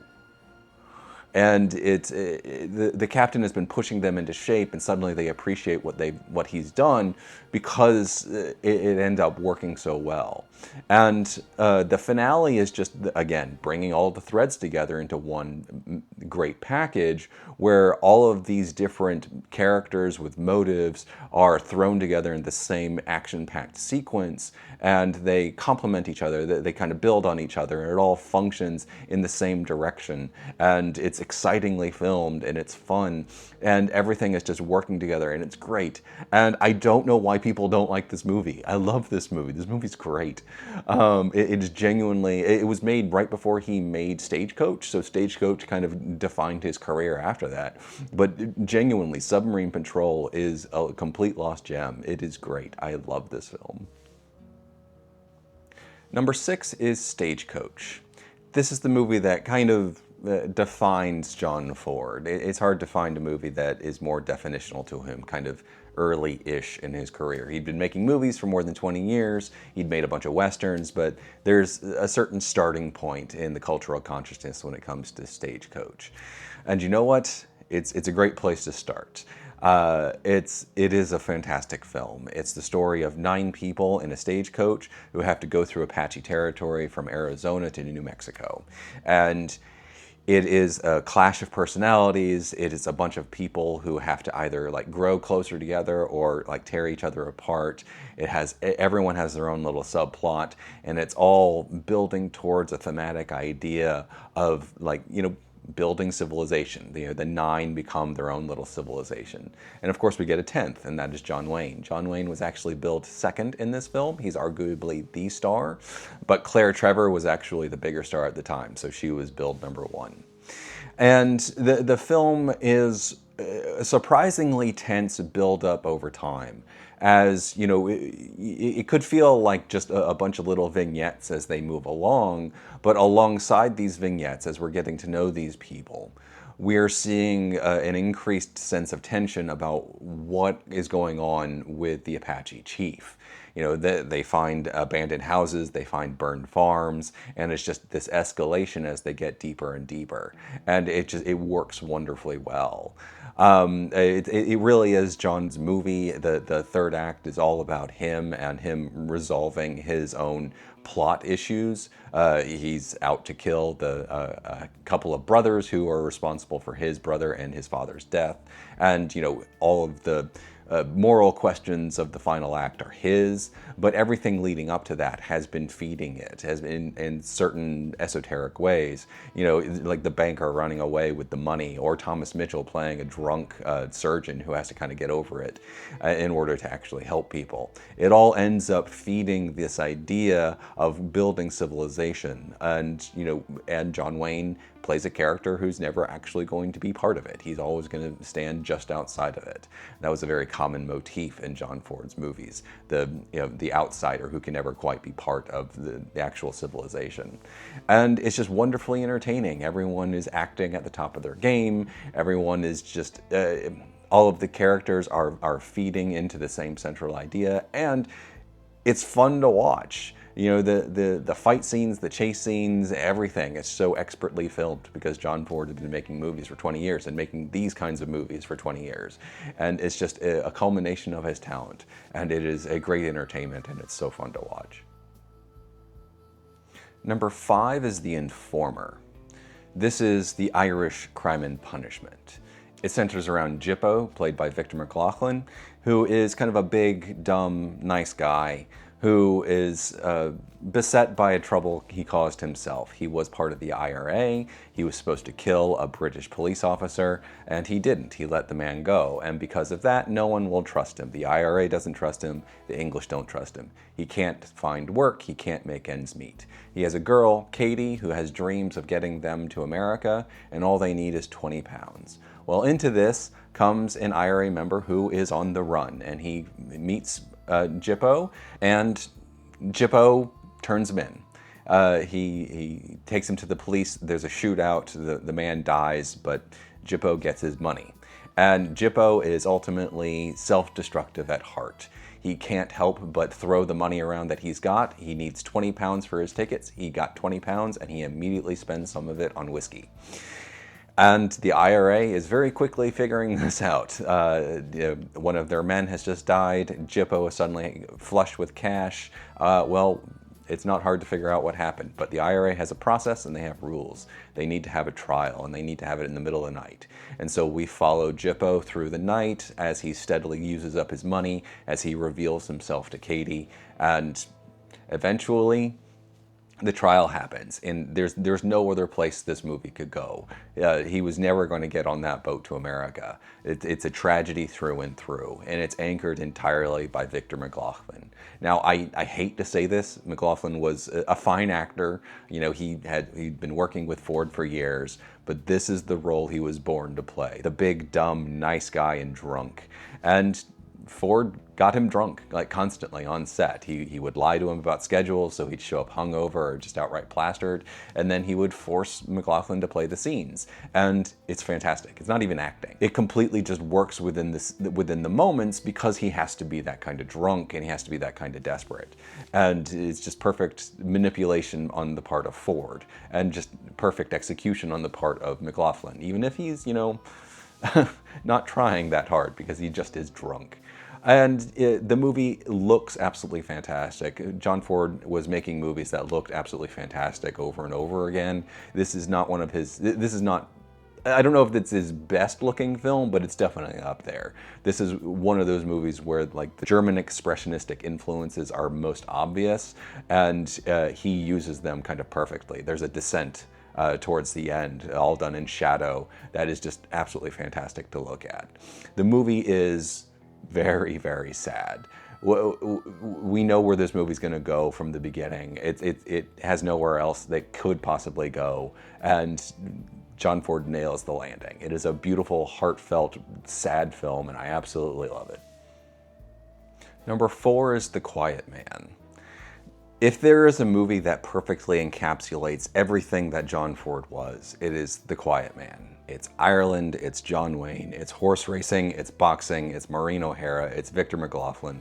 It's kind of everything. It's all of the major strands. It's just not a Western. It's set in rural Ireland.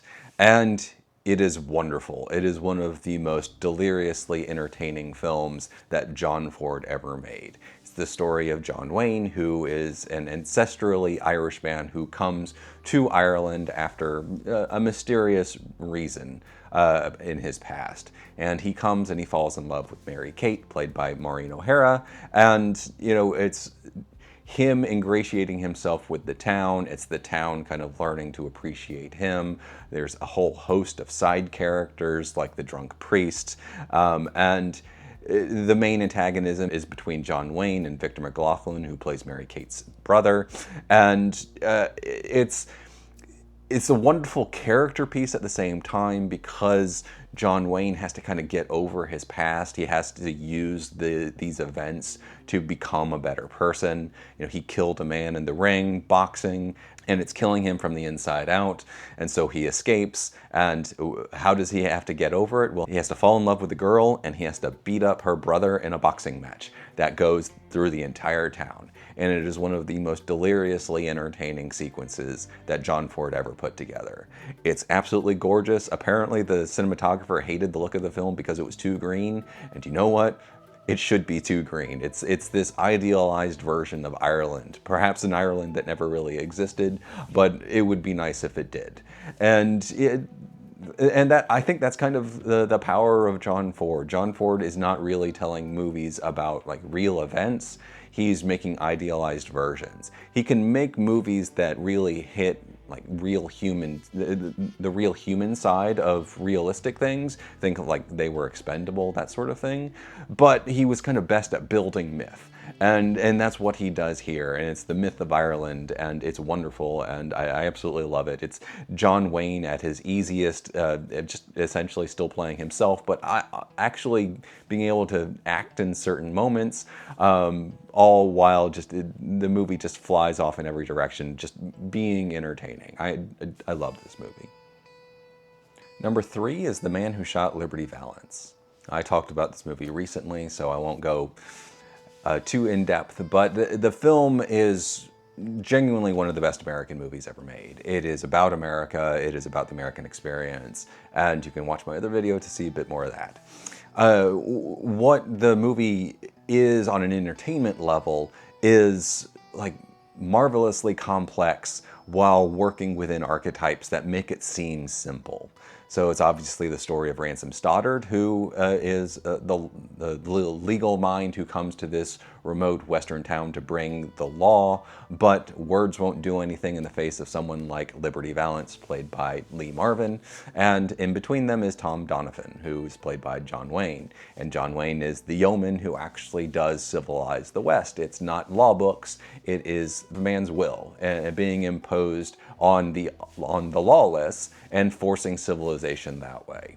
And it's a marvelously compelling portrait that in the end, all I can say is that Ransom Stoddard is the bad guy in this film. He steals the glory, he steals the girl, and you know what? Tom Donovan did not deserve to die alone and drunk. He deserved Vera Miles much more than Ransom Stoddard did.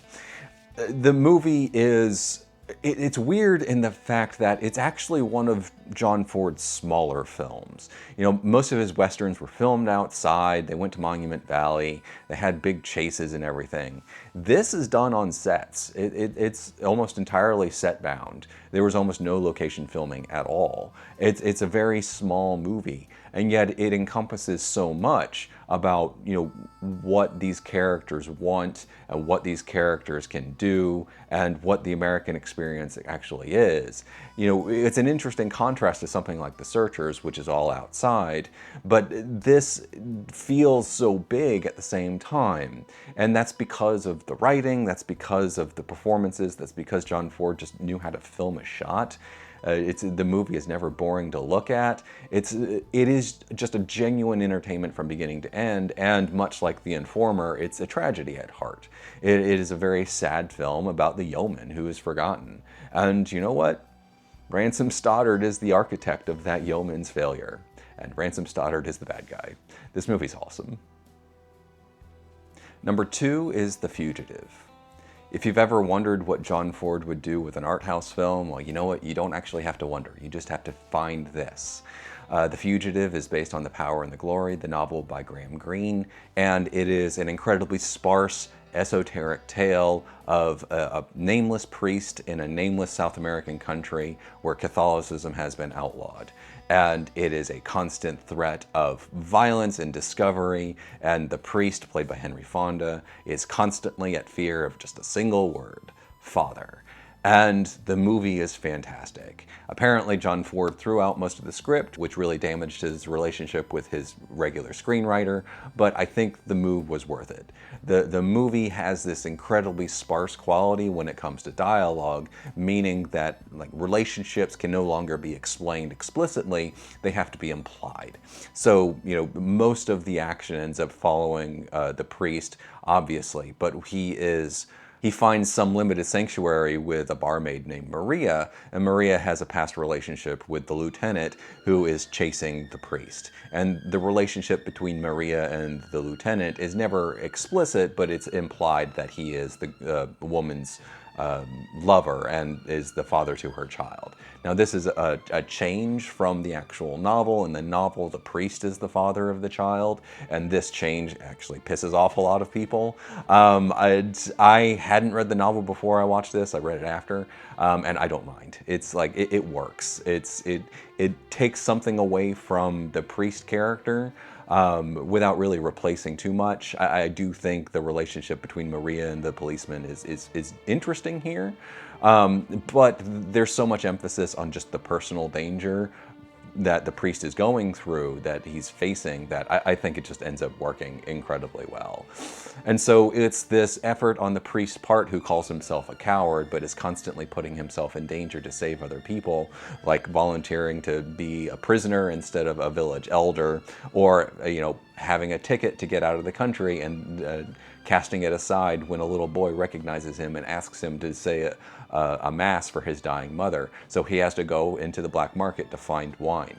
And that scene where he has to find the wine is one of the most heartbreaking things I've seen, where, he is an illegal man having an illegal conversation in order to procure an illegal substance, which is, alcohol. And he is so completely beset by fear that he can't do anything, as the seller is trying to push brandy on him, and eventually just starts drinking it, even though the priest has already bought it, and he can't do anything. There's a lot of motion in the second half around El Gringo, played by Ward Bond, who recognizes him and tries to help him, and manipulation about trying to get the priest back to help him when he's injured. And in the end, it has a surprisingly dour ending, because it's surprising because it's during the Hays Code. Bad guys are supposed to get their comeuppance, good guys are supposed to win, and you know what? Good guy doesn't win. Good guy dies. There is final shots that provide some sort of moral victory, but ultimately it's still kind of shocking. The movie has been completely dismissed by Ford fans who want John Wayne movies, by serious film critics, I suppose because of the changes from the novel. But I genuinely think this is one of the best movies that John Ford ever made. I find it incredibly touching. It's absolutely gorgeous to look at. It genuinely is one of his best looking films. I can say that a lot. And it's got these wonderful performances from Fonda and the rest of the cast, like Dolores Del Rio, who are giving these really understated performances that kind of sell danger in very convincing ways.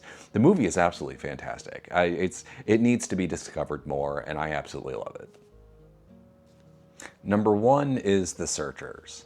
I mean, could it be anything else? I don't mind being a contrarian when I earnestly feel it. So there was always a chance that Submarine Patrol could have been number 1. But no, it's The Searchers. This is a magnificent achievement. This is one of the most compelling movies ever made. It is just one of the most touching and endearing looks at violence that John Ford ever made. It is a genuine entertainment from beginning to end. It tells the story of Ethan, played by John Wayne, who comes back home to the ranch in Texas, which looks a whole lot like Monument Valley. I don't know what they grow there. And he has come back from his time in the Civil War and time away, and he has come to just build a new life with his family, his brother, his brother's wife, and their children.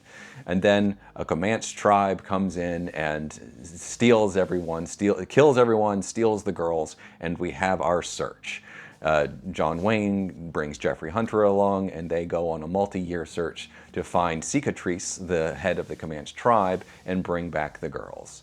And it is a story of just deep-seated prejudice, which I find completely justified within the film. The Comanche killed his own wife before, and then killed his brother, and it's like, if he is not like dead set against this tribe, then he's not human. And it's the tale of that. It's the tale of obsession. It's just this tale of the American Southwest in this mythic form, and it's so deeply compelling from beginning to end. It actually begins with one of the best shots that John Ford ever made. Just, opening that door into Monument Valley. It's just, holy crap. We're in the hands of a master. And it's, it is genuinely one of the best films ever made. I absolutely love this movie from beginning to end. John Wayne gives one of his most complex performances as just like the bad man who's trying to do good. The final scenes where he catches up with the girl and she's like terrified of him, but then there's still this embrace at the end is one of the most heartwarming things. And then at the same time, he can't be part of it all. He has to walk away. He has to stay outside. He can't go inside the house. And it's heart-crushing because he's another version of Tom Donovan in The Man Who Shot Liberty Valance, the man who actually brings civilization to the Southwest by sheer force of will and violence, and he can't be part of it. He has to be removed from it, and it's very sad. And it's at the same time that we have this wonderful victory at the same time, and the tone is managed so perfectly. People complain about some of the side characters and some of the light comedy that comes along with it, but I feel like they're kind of perfectly placed within the context of the story, just to provide little breaks in the kind of the overbearing tension. John Ford was well known at this point for just loving his side characters, and I think he gives them an appropriate space by kind of drawing them back, but only bringing them in from time to time, giving us most of the focus on Wayne and his search. So I don't mind it at all. I actually think it's a net benefit because it does provide some light refreshment from the harsher side of the story. The movie is fantastic. It genuinely is one of his best films. I absolutely love it. So that's it. That's everything that John Ford made that is still in existence. And it's 76 movies, and I'm tired. This was a long list. John Ford genuinely was one of the best filmmakers. He didn't just make good movies. He did make some bad movies from here and there. But you know what? So much of this is just at least good. A clear majority of 76 movies is at least good. And there are so many great films as well. The movies are often beautiful. They're often very well acted. And it's just, this is a triumph of filmography. He genuinely was one of the best filmmakers to have ever lived.